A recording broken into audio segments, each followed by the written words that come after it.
నిజానికి ఈ మీటింగ్ మేము చేయాలని అనుకోలేదు. ఎందుకంటే మాకు సంఘానికి సంబంధించిన చాలా ఖర్చులు ఉన్నాయి. ప్రస్తుతానికి ప్రతి ఆదివారపు ఆరాధన ఇక్కడే కంబాల చెరువు దగ్గర ఉన్న క్రిస్టియన్ గర్ల్స్ హై స్కూల్ లోపల ప్రతి సాయంత్రం ఆదివారం ఆరాధన జరుగుతుంది.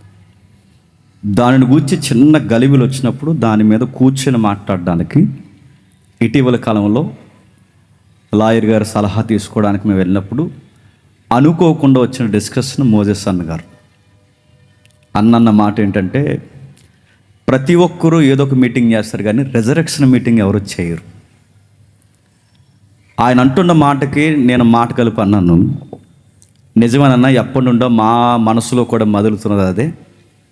క్రిస్మస్ బాగా చేస్తారు, 40 days బాగా చేస్తారు, కానీ రెజరెక్షన్ మెసేజ్ అనేది ఎలుగెత్తి చెప్పేవారు నాకు తెలిసి నా పరిధిలో ఎవరు కనపడలేదు.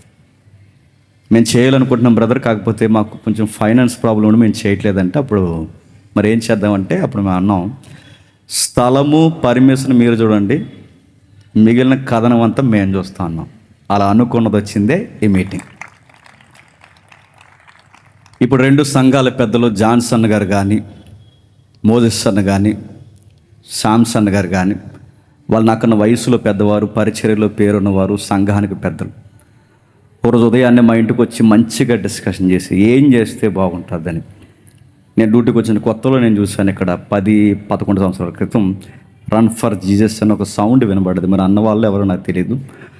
ఆ టైంలో అనుకున్నాను, అక్కడి నుంచి కంటిన్యూ అవుతున్న ఈ రన్ ఫర్ జీసస్ని వీళ్ళే జరిగిస్తారన్నట్టు నాకు తెలిసింది. వీళ్ళు వచ్చి కేవలం రన్ ఫర్ జీసస్సే కాదు, ఈ రెజరెక్షన్ మెసేజ్ గట్టిగా చెప్పాలి, దాన్ని చెప్పడానికి మేము చాలామందిని ఆహ్వానించాం కానీ వాళ్ళకి సమయం కుదరట్లేదు. మీరే మొదటి పేరు అనుకున్నా మీరు వస్తారంటే వస్తాను కాదు, వస్తాను, స్థలం చూడండి, పర్మిషన్ చూడండి, ఎలా చెబుతానో మీరే వినండి అన్న. అలా జరిగిందే ఈ మీటింగ్. దేవుని దయ వలన మనం ఇక ఆలస్యం చేయకుండా కొంచెం అటు ఇటు 10 నిమిషాలు ఆలస్యమైన మన విశ్వాసాన్ని బలపరుచుకునే కొన్ని సంగతులు మనం ఆలోచిద్దాం. చిన్న ప్రార్థన చేసుకుందాం. ప్రార్థన. ప్రేమగల తండ్రి, కృపగల దేవ, చక్కటి పాటలు, తొలి పలుకులు, అనేకులు తండ్రి విశ్వాసంలో బలపడే తండ్రి చక్కటి నడిపింపు ఇప్పటి వరకు జరిగింది. మరికొన్ని విలువైన సంగతులు మాకు అందించండి. క్రైస్తవ్యానికి లంగర్ లాంటిది పునరుద్ధానం. ఈ జనరేషన్కి తండ్రి మేము సాక్షులు. అది ఏ విధంగా రుజువు చేయబడిందో లేఖనాలు, చరిత్ర, తర్కవాదము ప్రతి దాన్ని తండ్రి కలగలిపి క్రీస్తు యొక్క పునరుద్ధానము, క్రీస్తు యొక్క జననము ఎంత వాస్తవికమైనదో వివరించే ప్రయత్నం మేము చేస్తుండగా మాతో అందరితో మీరు ఉండండి. ఎవరునూ కాలయాపనకి, ఆచార సాంప్రదాయంగా ఇక్కడ కూర్చుని వెళ్ళిపోక, మేము చేపట్టిన తండ్రి, మేము విశ్వసిస్తున్న క్రీస్తు ఎంత ఉన్నతమైన సత్యం కలిగిన వాడు మరొక్కసారి మా చెవులకు, మా కళ్ళకి తండ్రి మీ వాక్యపు వెలుగులో తండ్రి దర్శింపజేస్తారని ఎదురు చూస్తున్నాం. మాట్లాడండి, బలపరచండి.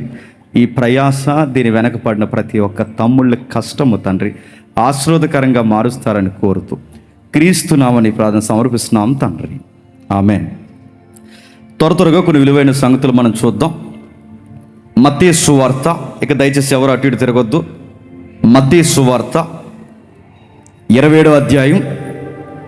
మత్తయి సువార్త 27వ అధ్యాయం. మత్తయి సువార్త 27వ అధ్యాయం, క్షమించండి 28వ అధ్యాయం మొదటి వచనం, క్షమించండి 27వ అధ్యాయం 62వ వచనం చూద్దాం. మరునాడు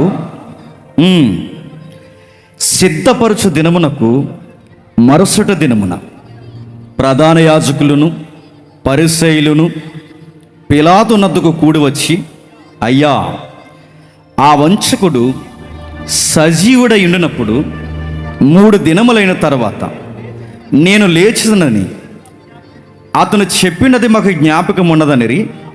కాబట్టి 3వ దినము వరకు సమాధిని భద్రము చేయమని ఆజ్ఞాపించము. వాని శిష్యులు వచ్చి వాణ్ణి ఎత్తుకొని పోయి, ఆయన మృతుల్లో నుండి లేచినని ప్రజలు చెప్పుదురేమో, అప్పుడు మొదటి వంచన కంటే కడపటి వంచన మరి చెడ్డదై ఉండనని చెప్పిరి. అందుకు పిలాతు, కావలవారు ఉన్నారు కదా, మీరు వెళ్ళి చేతనైనంత మట్టుకు సమాధిని భద్రం చేయడని వారితో చెప్పెను. వారు వెళ్ళి కావలవారిని కూడా ఉంచుకొని రాత్రికి ముద్ర వేసి సమాధిని భద్రం చేసిరి. ఆగుతాం. ఎవరి దగ్గర బైబిల్ లేకపోయినా సిగ్గు లేకుండా పక్కవారి బైబిల్ చూడండి. వార్నింగ్ 2, దయచేసి వాక్యం చెబుతున్నప్పుడు ఎవరు అటు ఇటు తిరగకండి. వార్నింగ్ 3, మీకు ప్రైజులు కనబడుతున్నాయా? ఎవరైతే శ్రద్ధగా లాస్ట్ మీటింగ్ అయ్యేంత వరకు ఉంటారో వాళ్ళకి ఇస్తారా పెద్ద కప్పు. జాగ్రత్తగా ఉండండి, మంచిగా వినండి. బైబిల్ లేకుండా కాళయాపం తిరగదు. మీకు వార్నింగ్ ఇస్తున్నాను, మీరు ఏమనుకుంటా అనుకోండి, నేను భయపెట్టట్లేదు. అపోస్తులైన పౌలు వాక్యం విస్తరించి మాట్లాడుతున్నప్పుడు కొంతమంది ఏమరపాటుగా మేడగది మీద కూర్చొని నిద్రపోతుంటే అక్కడి నుంచి పడ్డాడట. ఒకడు పడితే ఏమైంది? చచ్చాడు. ఆ చచ్చిన వాడిని బ్రతికించడానికి పౌలు ఉన్నాడు కాబట్టి సరిపోయింది. ఇక్కడ ఎవడైనా ఏమరపాటుగా తిరిగితే చచ్చారే అనుకోండి, బతికించడానికి పౌలు పీటర్ లేడు. ఇక్కడ గుర్తుపెట్టుకోండి, ఇంక పోవడమే జెండాకే చెప్పండి. అందుకే దయచేసి ఎవరు అటు ఇటు తిరగొద్దు, ఏ పని పెట్టుకోవద్దు. ఒక గంట మీ సమయాన్ని నాకు అప్పగించండి, శ్రద్ధగా వాక్యాన్ని విందాం. జరుగుతున్న విషయాన్ని, మొదటి శతాబ్దంలో జరుగుతున్న ఒక భీకర వాతావరణం ఉంది. ప్రజలు, మొదటి శతాబ్దపు ప్రజలు 2 మహాశక్తుల మధ్య నలిగిపోతున్నాయి. ఎలా నలిగిపోతున్నాయి? ఒక శక్తిగా పనిచేస్తున్నది ప్రభుత్వం, రోమా ప్రభుత్వం. ఆ ప్రభుత్వం వసూలు చేస్తున్న ట్యాక్స్ కానీ, ఆ ప్రభుత్వం పెడుతున్న కొత్త రూల్స్ కానీ, అసలు రోమా ప్రభుత్వం పేరెత్తితేనే హిస్టరీలో ఎప్పటికీ నెత్తురు మరకల వాసన ఎప్పటికీ వస్తుంది. రోమా ప్రభుత్వం దాని యొక్క రాజధాని ఏదైతే ఉందో, వారి హబ్బు ఏదైతే ఉంటుందో, ఆ ఏరియాలోకి రోమా సామ్రాజ్యం లోపలికి ఎవడైనా వచ్చే ముందు వాళ్ళు ఇచ్చే భయంకరమైన వార్నింగ్ ఏంటో తెలుసా? సిలువ వాసన కొడతారు. అంటే ఇదే రోమా సామ్రాజ్యం అనుకోండి. ఈ సామ్రాజ్యానికి చుట్టూ పెద్ద ప్రాకారం ఉంటే దీనికి వెలుపల, దాన్ని గవిని వెలుపల లేదా ఊరి వెలుపల, పట్టణం వెలుపల పనిష్మెంట్లకి సిలువేస్తారు. రాజద్రోహుల్ని, నమ్మక ద్రోహుల్ని, దేశానికి ప్రజలకి సీడపీడగా మారిన వారిని, వాళ్ళకి ఏదన్నా వ్యతిరేకమైన మాటలు మాట్లాడుతున్నారు అనుకున్న వారిని ప్రభుత్వం ఏం చేస్తుందంటే, ప్రజలందరూ చూస్తుండగా కొత్తవాడు ఎవడైనా వస్తే గుండె గుబేలం అనిపోయేలాగా ఆ బయట సిలువేస్తా. రోమా ప్రభుత్వం దగ్గరకు వస్తున్నప్పుడే వాసన ఏమొస్తుంది? అప్పుడు శవాల వాసన వస్తుంది. సిటీలోకి వస్తున్నప్పుడే అది వార్నింగ్, మాస్ వార్నింగ్ అన్నమాట. ఎవడైనా ఇక్కడికి వచ్చినప్పుడు రూల్స్ పాటించకపోయినా, ఎవడైనా మేము చెప్పిన కప్పం కట్టకపోయినా వాడు బాడీ ఇలా ఏలాడుతుందని మాస్ వార్నింగ్ రోమా ప్రభుత్వం. అలా సిలువలు ఎక్కడికక్కడే కుప్పలు వేసి ఆ శవాల్ని పక్షులకి, జంతువులకి ఆహారంగా అలా ఎండబెట్టి వదిలేసి మురగబెడితే అది సిటీ ముందుకు వచ్చే లోపే గుప్పున దుర్వాసన వచ్చేది. అలాంటి వాసన వచ్చిన శవాలను మిగిలిపోతే ఆ ముక్కలు పట్టుకెళ్ళి పక్కనే ఈ కర్మేలు ఏదైతే ఉందో, ఈ గొలుగొత్త కొండ పక్కనే కెనాల్ ఉంటుంది. ఆ కెనాల్ లోపల ఆ గోతులో ఈ మిగిలిన ముక్కలను పడేస్తున్నారు. ఇలాంటి వాతావరణంలో రోమా ప్రభుత్వం ప్రపంచాన్ని పరిపాలిస్తుంది. ఇలా పరిపాలిస్తున్నప్పుడు ప్రభుత్వాన్ని ఎదిరించేవాడు లేడు. ప్రభుత్వం ఏవైతున్నావో మనుషులకి జరుగుతున్న సహజమైన రావాల్సిన పౌర హక్కులు కూడా రావట్లేదని అడిగేవాడు లేడు. ఎవడు ఏ గొంతెత్తినా ప్రభుత్వం వాడిని నిలువెల్లా తొక్కేస్తుంది. ఇది రోమ ప్రభుత్వం. ఇది ఒక శక్తి. రెండోది ఏంటంటే, మేమే నీతిమంతులం, మాకే నీతి తెలుసు, మేము మోతుబర్లం, మేము పెద్దలం, మేము సోకాళ్ళ పురుషులము, మేము రాజనీతిని ధర్మనీతిని ఎరిగిన వారు, మేము చెప్పిందే నీతి అన్నట్టు పరిసయ్యులు శాస్త్రులను ఒక మతము తయారయ్యారు. వీళ్ళు ఏం చేస్తారంటే, వీళ్ళు పబ్లిక్ని ఇబ్బంది పెడతారు. అంటే ఈ పెద్దలు, మత పెద్దలు పబ్లిక్ని ఇబ్బంది పెట్టి, ప్రభుత్వము పెద్దల్ని ఇబ్బంది పెట్టి, అంటే ఇటువేమో ప్రభుత్వము ప్రజలను రుద్దేస్తుంది, ఇటు మత పెద్దలు ప్రభుత్వం తరపు నుంచి ప్రజలను రుద్దేస్తున్నారు. వాళ్ళు వీళ్ళు కలిసి అమాయకంగా నలిపేసేది ఎవరినంటే ప్రజలు. ప్రజలు ఎలా తయారైపోయారంటే రాను రాను అనాగారిన దారిద్ర రేఖకు దిగజారిపోయారు. హక్కులు లేవు, నైతికత లేవు. వీళ్ళు చేస్తున్న భక్తి భక్తే భక్తి అన్నట్టు నిలువుటంగీలు వేసుకుని సంత వీధుల్లో వందన వచనాలు చెప్పించుకుంటూ కనబడిన వాడు ఎవడైనా వందన వచనాలు చెప్పకపోయినా వాళ్ళు గౌరవించకపోయినా వాడి మీద ఏదో ఒక తప్పుడు కేసు పెట్టి ఇంకా సొలొమోను కట్టించిన మందిరం దేవాలయం ఏదైతే ఉందో దాని రెంటకు కూడా భయం లేకుండా ఇచ్చేసి వీళ్ళు ఇష్టానుసారంగా ప్రవర్తించి తప్పుడు పనులు చేస్తూ వాళ్ళు చేస్తే తప్పు ఒప్పని చెబుతూ ఎవడైనా చిన్న నలుసు లాంటి తప్పు చేస్తే వాడిని తీసుకెళ్ళి గవర్నమెంట్కి ఇరికించేసి ఇలాంటి మోకమట నక్క రాజకీయాలన్నీ ప్రజల చేత ఇబ్బంది పెడుతుంటే సరిగ్గా ఆ టైంలో ప్రభు అయిన యేసుక్రీస్తు వాయిస్ తెర మీదకి వచ్చింది. నా మాట మీకు అర్థమవుతుంది లేదు? ఎందుకు ప్రభుత్వానికి మతమోకకి యేసు ప్రభు వారు నచ్చలేదు? ఆయన ఎత్తుకున్న ప్రసంగాల్లో ధీటైన ప్రసంగం ఏంటో తెలుసా?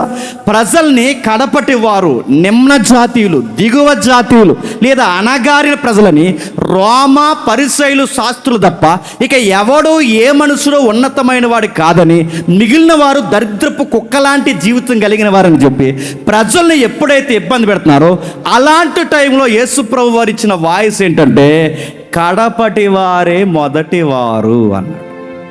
అంటే మీకు ఏమర్థమవుతుంది అంటే అది కేవలం డివోషనల్ వాయిసే కాదు, అది సొసైటీలో రివైవల్ వాయిస్ కూడా. ఎవరైతే తక్కువ వారని పిలువబడుతున్నారో వారే దేవుని రాజ్యంలో మొదటి వరుసలో ఉన్నవారు.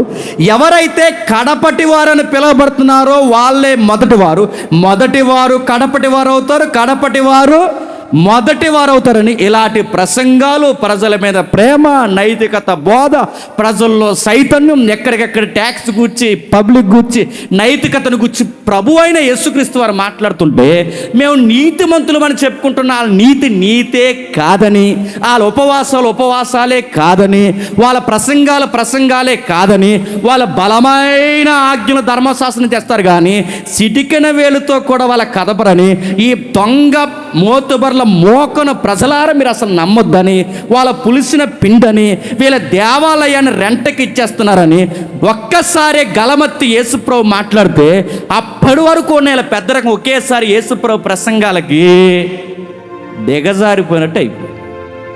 వెంటనే మైండ్లో పెట్టుకున్నారు, ఏంది నిన్నగాక మొన్నొచ్చి నజరేతు పల్లెటూరు నుంచి వచ్చి మా పట్టణంలో ఉన్న మా నీతిని కాదని, మేము పెడుతున్న రూల్స్ను బ్రేక్ చేస్తూ, మేము చెబుతున్న నీతి కాదు నువ్వు చెప్తున్నది నీతి అని మా మీదే ప్రజల్ని తిరుగుబాటు వ్యవహారానికి తయారు చేస్తావా అని వార్నింగ్ ఇచ్చారు. 2వ వార్నింగ్ ఇచ్చారు, 3వ వార్నింగ్ ఇచ్చారు. ఎన్ని వార్నింగ్లు ఇచ్చిన ప్రభు అన్నాడంటే మీ దిక్కున కూడా చెప్పుకోండి అన్నాడు. నేను దేవునికి తప్ప, దేవుని చిత్తానికి తప్ప, తండ్రికి తప్ప ఎవడి చిత్తానికి నేను తలదించేది లేదు.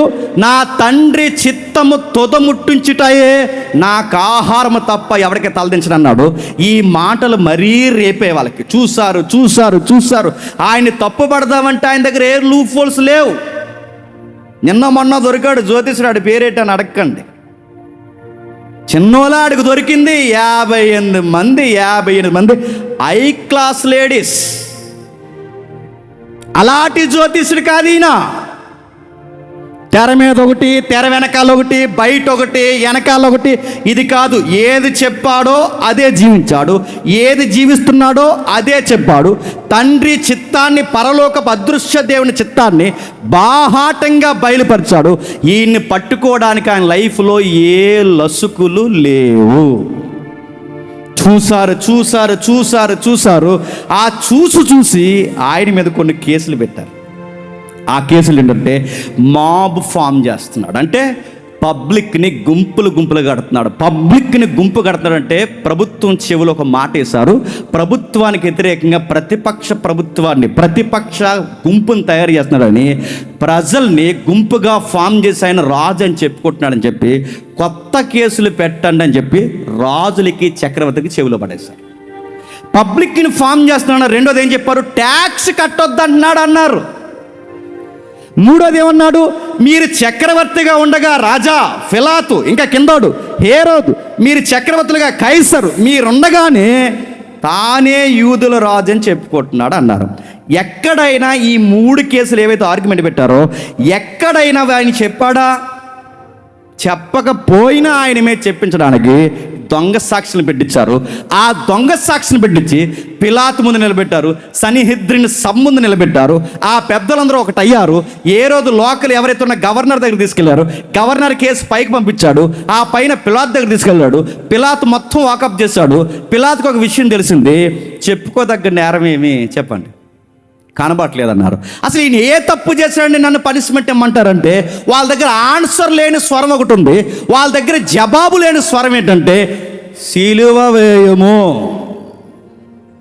మీరేదనుకుంటా అనుకోండి, మాబుగా మేము అడుగుతున్నాం, పబ్లిక్గా మేము అడుగుతున్నాం, దొమ్మిగా మేము అడుగుతున్నాం, ప్రభుత్వంగా అధికారులుగా ప్రజల మాట మీరు వినాలి, మా ఓటింగ్ మాట మీరు వినాలి కనుక మేము అడుగుతున్నాం, అతన్ని సిలువ వేయమంటే ఆయన మళ్ళీ అన్నాడు, మీ ధర్మశాస్త్ర సంబంధమైన మత గొడవలు ఏమైనా ఉంటే మీరు చూసుకోండి, అసలు రాజకీయ పరంగా దేశానికి ఈయన వలన వచ్చిన నష్టం ఏమీ లేదు, ఇతనికి సిలువేసేంత పనిష్మెంట్ ఇచ్చే నేరం ఏమైనా కనబడలేదంటే మాకు అవన్నీ అనవసరం, ఆయన్ని చంపేయండి అన్నాడు. వీడు ఏం చేయాలి తెలియదు, ఎందుకంటే వీళ్ళకి ప్రభు కన్నా ప్రజల కన్నా ప్రభు యొక్క వాక్యం కన్నా వీళ్ళకి కావాల్సింది ఏంటంటే పదవులు. ఎవరికి?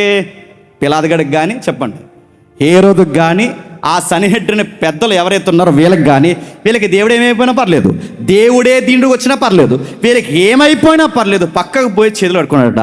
చేతులు కడిగేసుకుంటే అడుగుతున్నాను, పాపం పోతుందా? నేను అడుగుతున్నాను. చేతులు కడిగేసుకుని గోదావరిలోకి పోయి, చెరువుల్లోకి పోయి బాప్టిజాలు తీసుకుని నది స్నానాలు చేసి చేతులు పైనుంచి కిందకి నడెత్తి మొదలు అధికారం వరకు నీళ్ళు జల్లుకుంటే పాపాలు పోతాయా? పోతాయా? పోవు. ఇలాంటి తెంగర పని ఆ పిల్లగాడు చేస్తున్నాడు. ఏమని? కడిగేసుకుని.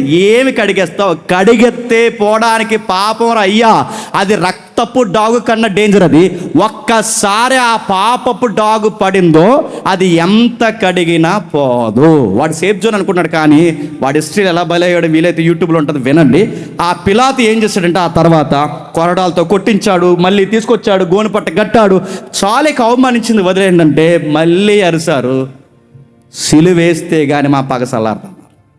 తీసుకెళ్లారు, సిలువేశారు, చంపేశారు.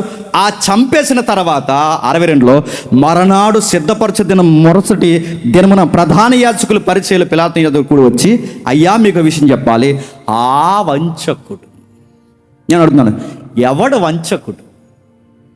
టైం లేదు కానీ గట్టిగా ఆర్గ్యుమెంట్ చేద్దాం అనుకున్నాను. ఎవడు వంచకుడు? వంచకులు మీరు. సొలొమోను మందిరాన్ని రెంటకిచ్చి ఆ గొర్రెలు మేకలు వ్యాపారానికి ఇచ్చేసిన వంచకులు మీరు. ఆ కైపాగాడు వంచకుడు, ఆ కైప బామ్మర్ ఎవడైతే ఉన్నాడు అన్నాగాడు మీరు వంచకులు. ఎవడు వంచకుడు? ఎప్పుడు గుర్తుపెట్టుకోండి, వీళ్ళ వంచకులయ్యుండి వీళ్ళ దొంగలయ్యుండి ఎవరిని దొంగ అంటున్నారండి? ఆయనను దొంగ వంచకుడు అన్నారు. ఇంకా గమ్మత్తడు తెలుసా, వాళ్ళకి ఒక విషయం గుర్తుండిపోయిందంటే, వాళ్ళకి తిన్నా, నిద్రోయినా, స్నానం చేసినా, బయటకు వచ్చినా, ఆ డ్రెస్ వేసుకున్నా, ఎవడన్నా వందన వచనాలు చేసినా వీళ్ళ గుండెల్లో బాగా గుర్తుండిపోయింది. చెప్పిన శిష్యులకు గుర్తులేదు కానీ వీళ్ళకి మాత్రం బాగా గుర్తుండిపోయింది. ఆ గుర్తుండిపోయింది ఏంటంటే ఆయన 3వ రోజు లేస్తా అన్నాడు అన్నారు. బాగానే గుర్తుంది. ఇది ఎక్కడో భయం నిజంగా లేచిపోతే, ఎక్కడో భయం నిజంగా తిరిగి లేస్తే ఆ భయం శిష్యులకు గుర్తులేదు కానీ వీళ్ళకి గుర్తుందట. ఆ గుర్తుండి వాళ్ళు ఏం చేస్తారంటే, ఆ వంచకుడు 3వ దినాన్ని లేస్తానన్నాడు, ఇప్పుడు మమ్మల్ని ఏం చేయమంటారు? లేచి ఒకవేళ లేవకపోతే ఆయన శిష్యులు వచ్చి ఆయన ఎత్తుకుపోతే మొదట జరిగిన నేరారోపణ కన్నా కడపట వంచన మరీ ఘోరంగా ఉంటుంది. అందుకే మమ్మల్ని ఏం చేయమంటే పిలాతు అన్నాడు, పోలీసులు ఉన్నారుగా అన్నాడు, రోమా బెటాలియన్ పెట్టాంగా, ఇలాంటి తెలిసిందే మీకు ఇంకా special private battalion, private body guards ఎవరు ఉంటే వాళ్ళని వీళ్ళని కలిపి మొత్తం టైట్ సెక్యూరిటీ పెట్టుకుని అన్నాడు. ఇటు ప్రైవేట్ సెక్యూరిటీ, ఇటు గవర్నమెంట్ సెక్యూరిటీ రెండు కలిపి టైట్ చేశారు సమాధిని. గుర్తుపెట్టుకోండి, ఇది మత్తయి రికార్డ్ చేస్తున్నాడు. ఈ మత్తయి గారు రికార్డ్ చేస్తే ఏమన్నాడు, వీళ్ళు కలిసి సమాధిని పూర్తిగా చాలా పకడ్బందీగా, చాలా పక్కాగా, జాగ్రత్తగా సమాధిని ఎప్పుడైతే వీళ్ళు సిద్ధపరిచారో, ఆ సిద్ధపరిచిన తర్వాత జరిగిన విషయం ఏంటో మీకు తెలుసు. అన్నట్టుగానే ఈరోజు ఈ పునరుద్ధానం రోజు అన్నట్టుగానే ఆయన తిరిగి లేచాడు. ఈయన ఎప్పుడైతే తిరిగి లేచాడో ఆ సంకెళ్ళ చేత బంధించారు, బండ చేత బంధించారు, ఆ సంఖ్యలకి గవర్నమెంట్ సీల్ స్టాంప్ వేసి బంధించారు, సైనికుల చేత బంధించారు. వాళ్ళు ఎన్నిటి చేత బంధించినా మరణం కూడా ఆయన్ని బంధించలేకపోయింది. ఆయన లేచాడు, ఆయన తిరిగి లేచాడు. ఎప్పుడైతే ఆయన తిరిగి లేచాడో వీళ్ళు అనుకున్నారు, బండను తొలగించడానికి శిష్యులు వచ్చారా, లేకపోతే బండను తీసుకుని బయటకు వచ్చారా? హిస్టరీలో ఇలాంటి రికార్డ్స్లో గుర్తుపెట్టుకోండి. యేసు ప్రభు మరణించి తిరిగి లేచినప్పుడు ఆయన సమాధి నుంచి బయటికి రావడానికి ఆయనకి బండ తీయాల్సిన అవసరం లేదు, పోలీసులు అడ్డు లేగాల్సిన అవసరం లేదు. మీరు ఇంకా చదువుకొని ఇంటికి వెళ్ళిన తర్వాత అసలు ఆ సీల్ ఓపెన్ చేసిన అవసరం లేదు. అక్కడి వరకు ఎందుకు, ఆ కట్టిన నార వస్త్రం ఏదైతే ఉందో ఆ నార వస్త్రం కూడా ఇప్పాల్సిన అవసరం లేదు. ఎలాగొన్న అలాగుంటే ఆయన లేచాడు. ఇప్పుడు చెప్పండి, చాలామంది ఇమేజెస్లో చూస్తే మిమ్మల్ని బండని ఇలా తొలగించి ఆయన బయటగా, ఆయన బండ తొలగాల్సిన అవసరం లేదు. మూయబడిన తలుపులు మూయబడి ఉండగానే, మూయబడిన సమాధి మూయబడి ఉండగానే, ఏది తెరవకుండగానే బయటికి సజీవంగా వచ్చిన ఒకే ఒక వ్యక్తి ప్రభు అయిన యేసుక్రీస్తు. ఆయన తిరిగి లేచాడు. ఎప్పుడైతే ఆయన తిరిగి లేచాడో వీళ్ళకి వెంటనే గుబేలు మంది, వీళ్ళ ప్రైవేట్ సెక్యూరిటీ ఉన్నారుగా ఈ పరిశీలన శాస్త్రం సంబంధించి, వాళ్ళు ఏమంటున్నారంటే 11 వచ్చంలో వారు 28-11 వచ్చంలో వారు ఎల్లుచుండగా కావలి వారిలో కొందరు పట్టణంలోనికి వచ్చి జరిగిన సంగతులన్నింటినీ ప్రధాన యాజకులతో చెప్పిరి. కాబట్టి వారి పెద్దలతో కూడా వచ్చి ఆలోచన చేసి చాలా ద్రవ్యం ఇచ్చి మేము నిద్రపోవచ్చుండగా ఆయన శిష్యులు రాత్రి వేళ వచ్చి అతన్ని ఎత్తుకొని పోయిరని వారికి చెప్పమని గట్టి స్టోరీ అల్లేశారట. ఇది అధిపతి చెవిని పడిన మేము అతన్ని సమ్మతింపపరిచి మీకు ఏమీ తొందర కలగకుండా చేద్దామని చెప్పిరి. అప్పుడు వారు ఆ ద్రవ్యం తీసుకొని తమకు బోధింపబడిన ప్రకారం చేసిరి. ఈ మాట యూదులలో వ్యాపించి నేటి వరకు ప్రసిద్ధి అయ్యింది. ఇప్పుడు చెప్పండి, ఇప్పుడు బాగా వినండి. నిజంగా యేసు ప్రభు లేచాడో లేదో మనకి తెలియకపోతే, నేను మళ్ళీ చెప్తున్నాను, ఆచార సాంప్రదాయంగా తెల్లవారుదామున శవాల దగ్గరికి సమాధుల దగ్గరికి వెళ్ళి వచ్చేస్తే, ఒకవేళ అది నిజం కాకపోతే ఈ ప్రపంచంలో మనకంత అమాయకులు ఎవరు లేరు. బయట వాళ్ళు అంటున్నారుగా, ఏమని, మీరు మామూలు గొర్రెలు కాదురా. చెప్పండి, నిజంగానే వాళ్ళు అన్న మాట నిజమవుద్ది. రెండో మాట చెప్తున్నాను వినండి. ఒకవేళ ఆయన నిజంగా తిరిగి లేకపోతే, ఇక్కడ రాయబడిన స్టోరీయే నిజమైతే ఏంటి మన పరిస్థితి? ఎంతమంది సేవకుల జీవితాలు ఏమవ్వాలి, ఎంతమంది విశ్వాసుల జీవితాలు ఏమవ్వాలి? ఆయన నిజంగా తిరిగి లేకపోతే క్రైస్తవ్యం, ప్రపంచంలో క్రైస్తవ్యం అంత పెద్ద అబద్ధపు మతం ఇంకేది ఉండదు. ఎంతకన్నా పచ్చి అబద్ధం ఈ ప్రపంచం లేదు ఉండదు. ఒకవేళ ఆయన తిరిగి లేస్తే ఆయన కన్నా గొప్ప దేవుడు ఎవరు ఉండరు. ఇప్పుడు ఆర్గ్యుమెంట్ మనకి, ఎంతకి ఆయన లేచాడా లేదా? ఆయన లేచాడో లేదు తెల్ల, కానీ తెల్లవారుజాము మాత్రం సమాధి దగ్గరికి వెళ్ళొచ్చాం. వెళ్ళొచ్చి ఎవరిని చూడడానికి వెళ్ళో? నేను వెళ్ళొద్దంటలేదు, వెళ్ళను. కానీ వెళ్తున్నప్పుడు ఎవరిని చూడడానికి వెళ్ళో? మీ తాతనే, మీ నానమ్మనే, మీ అక్కనే, మీ మామని, మీ అత్తనే, ఇలా చూస్తావు. నోడుతా వాళ్ళు ఎగరనే కదా వెళ్ళో. లెగితే వెళ్తావా? లెగిసిన వెంటనే ఆ తాతలు వేసిపోయారా, చిన్నోడు ఎలా వచ్చావంటే ఏం చేస్తావు? మళ్ళీ వెళ్ళవు ఇంకా దరిదాపులకి. పాస్టర్ గారు పరార్, కాటికాపురు పరార్, సేవకులు పరార్, పెద్దల పరారు. లేచి పెద్దోడు ఆగండ్రా అనాలి, ఎవడు ఆగడు. నేను అడుగుతున్నాను, దేనికి వెళ్తున్నావు? వెళ్ళింది తాత కోసం కాదు, మా అత్త కోసం కాదు, వెళ్ళింది మా నాయనమ్మ కోసం కాదు. వెళ్ళింది దేనికంటే మాకు ఒక లెగసీ ఉంది. ఆ లెగసీ ఏంటంటే, ఈ సమాధి దగ్గరికి వెళుతున్న ఈ ట్రెడిషన్ మేము ఈ ప్రపంచానికి ఏమి చూపిస్తున్నామంటే, మా ప్రభు ఈ సమాధుల్లో నుండి తిరిగి లేచాడు. అది సమాజానికి ఇండైరెక్ట్ మెసేజ్ మనం ఇస్తున్నాం. ఆ మెసేజ్ని చూపించడానికి అడుగుతారు, సమాధుల దగ్గరికి ఎందుకు వెళ్తున్నారా తెల్లవారుజామునంటే, 2000 సంవత్సరాల క్రితం ఎలాగే వెళ్ళారు మా పూర్వీకులు, మా పితరులు. వారు వెళ్ళినప్పుడు యేసుప్రభు తిరిగి లేచాడు. ఆ లెగసీని కంటిన్యూ చేయడానికి మేము వెళ్తున్నామని చెప్పడానికి వెళ్తున్న మెసేజ్. ఈ మెసేజ్ అంతా వదిలేసాం. వెళ్ళి ఆ సమాధి తలకాడ కూర్చుని అన్నామంట, మా తాతకి గోంగూర అంటే ఎంత ఇష్టమో అన్నారట. ఏం చేసావు? ఆ గోంగూర బోటి వండెట్టాడు. ఆడు లెగుతాడాడు, బతుకున్నప్పుడు గుప్పుడు మెతుకులు ఎట్టలేదు ఆడికి. బతుకునని చెప్పి నీళ్ళు ఇవ్వలేదు ఆడికి. ఇప్పుడు చచ్చినోడి దగ్గరికి వెళ్ళి బోటి గోంగరెట్టి తింతాత తినంటే ఆడు లేచి ఉప్పే అనాలి. నిన్ను పెడతావా? నిజంగా తింటే పెడతావా? నువ్వు వెళ్ళాల్సింది మీ తాత దగ్గర కాదు, మీ అమ్మ దగ్గరికి కాదు, మీ నాయనమ్మ దగ్గర కాదు. నువ్వు వెళ్ళాల్సిన లెగసీ ఏంటి? రెజరెక్షన్ అని ఒక మెసేజ్, ఇండైరెక్ట్ మెసేజ్ సొసైటీకి ఇస్తున్నాం. ఇది జరిగిందా లేదా, ఇది జరిగిందో లేదో తెలియడానికి ఆర్గ్యుమెంట్ 1, ఫస్ట్ ఆర్గ్యుమెంట్ మనం చూస్తున్నాం. నిజంగా ఇది జరగకపోతే నేను అడుగుతున్నాను, చాలామంది ఇటీవల కాలంలో వాగుతున్న మతమోకల్లో ఒక మోక, వీళ్ళందరూ ఈ వాట్సాప్ యూనివర్సిటీలో, ఈ ఫేస్బుక్లో, ఈ కామెంట్లోనే వాగుతారండి. ఇలా వాగే వాళ్ళందరినీ ఇలాంటి డయాస్ దిగి, ఇలాంటి సెంట్రల్ డయాస్ ఒకటి పెట్టి ఆడికి మైక్ ఇచ్చి, మేము ఒక మైక్ తీసుకుని నువ్వు చెప్పరా చిన్నోడు ఎందులో అని చెప్తావో మేము చెప్తాం, నువ్వు ఫేక్ అని నువ్వు ప్రూవ్ చేయి, వాస్తవం అని మేము ప్రూవ్ చేస్తాం, నువ్వు డిబేట్ చేయి మేము డిబేట్ చేస్తాం అంటే ఒక్కడ రాడండి ఈ వాట్సాప్ యూనివర్సిటీ గట్టు. ఒక్కడ రాడని అడుగుతున్నాను. వాగడం మాత్రం వాగుతారు. ఇప్పుడు అడుగుతున్నాను, ఒకవేళ ఇది నిజమో కాదో కావాలంటే మనకు తెలియాలి అంటే ఒక్కసారి ఒక ఇమేజ్ మేము వేస్తాను చూడండి. యహ్రమాన్ ఎవరైతున్నారో ఒక సైంటిస్ట్ ఉన్నాడు, ఒకసారి చూడండి. అక్టోబర్ 5, 1955. ఈయన ఎవరో తెలుసా? సందేహవాది బార్ట్ డెంటల్ యహ్రమాన్. కనబడుతున్నాడా? ఆయన రాసిన పుస్తకం ఒకటి ఉంది చూడండి. ఇది బైబిల్ ఎలుగులో కాదు, ఆయన ఎలుగులో ఒకసారి మీరు చూడండి. ఆయన రాసిన తెలుసా? Did Jesus exist, the history argument of Jesus, Nazareth of Jesus ఎవరైతున్నాడో ఆయన ఫేక్ అని చెప్పడానికి ఆయన చేసిన పరిశోధన, ఆ బుక్కి పేరెట్టాడు డిడ్ జీసస్ ఎగ్జిస్ట్, మళ్ళీ the historical argument for Jesus of Nazareth. ఏమని రాశాడు అందులో? ఆయన నేను ఫేక్ అని ప్రూవ్ చేయాలనుకున్నాను, కానీ ఎంత తిరిగి చూసినా ఆయన చరిత్రకారుడని ఒప్పుకోక తప్పదన్నాడు. ఎవరు?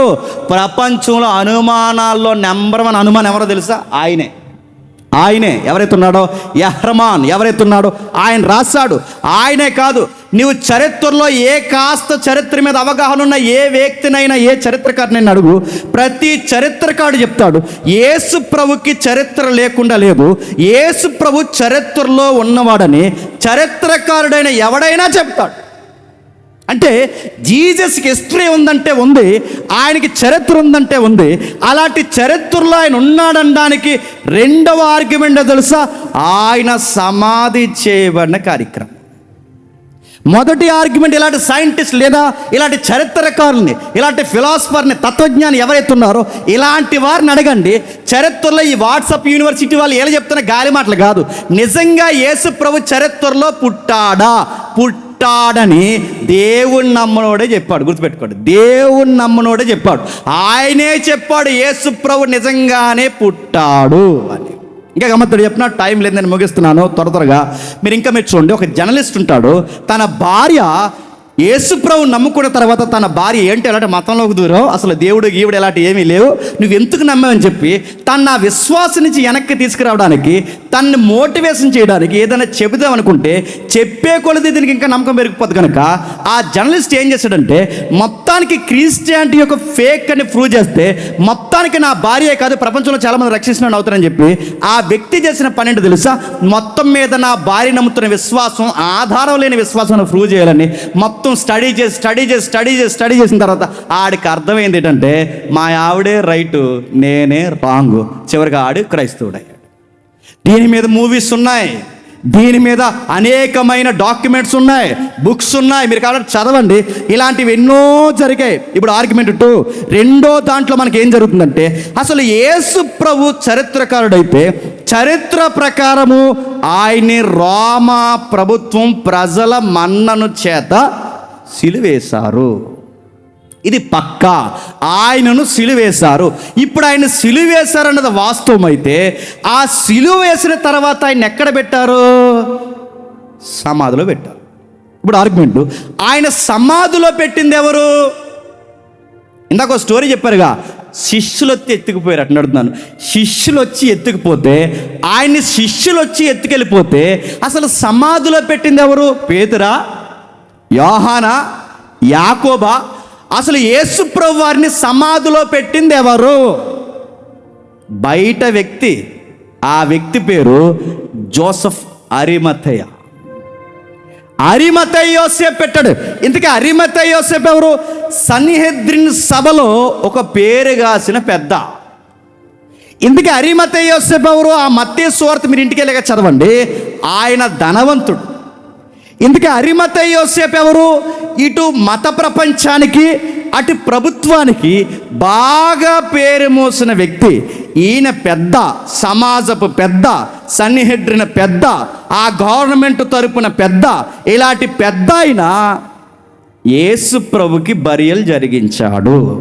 ఇప్పుడు డౌటు, ఒకవేళ ఈ నిజంగానే సన్నిహెడ్రిన సభలో అరిమతయి యోసేపు అనే వ్యక్తి లేకపోతే, అరిమతయి యోసేపు అనే స్టోరీయే క్రియేట్ చేయబడిన స్టోరీ అయితే మన విశ్వాసానికి ఆధారాలు ఉంటాయా? నేనేం చిన్న విషయాలు మాట్లాడట్లేదు, పెద్ద విషయాలు మాట్లాడుతున్నాను. అర్థమైన వారికి ధన్యత, అర్థం కాని వారు మీ ఆత్మలకు మీరే ఉత్తరవాదులు. రండి, వినండి. కిడ్నీలో రాళ్ళు ఉంటే తగ్గించుకుని వెళ్ళిపోండి అని చెప్పే బ్యాచ్ కాదు, మాది గుర్తుపెట్టుకో. ట్రూత్, వాస్తవం. క్రీస్తు పునరుద్ధానుడు, టైటిల్ అది, క్రీస్తు పునరుద్ధానుడు. దానికి మేము ఈ జనరేషన్లో సాక్షులు. అది హిస్టారికల్గా అయినా డిఫెన్స్ చేయడానికి సాక్షులం మేము. అది అపోలోజెటిక్ అయినా డిఫెన్స్ ఇవ్వడానికి సాక్షులం మేము. అది జాగ్రఫికల్ ఎవిడెన్స్ అయినా డిఫెన్స్తో ఆర్గ్యుమెంట్ చేయడానికి సాక్షులు మేము.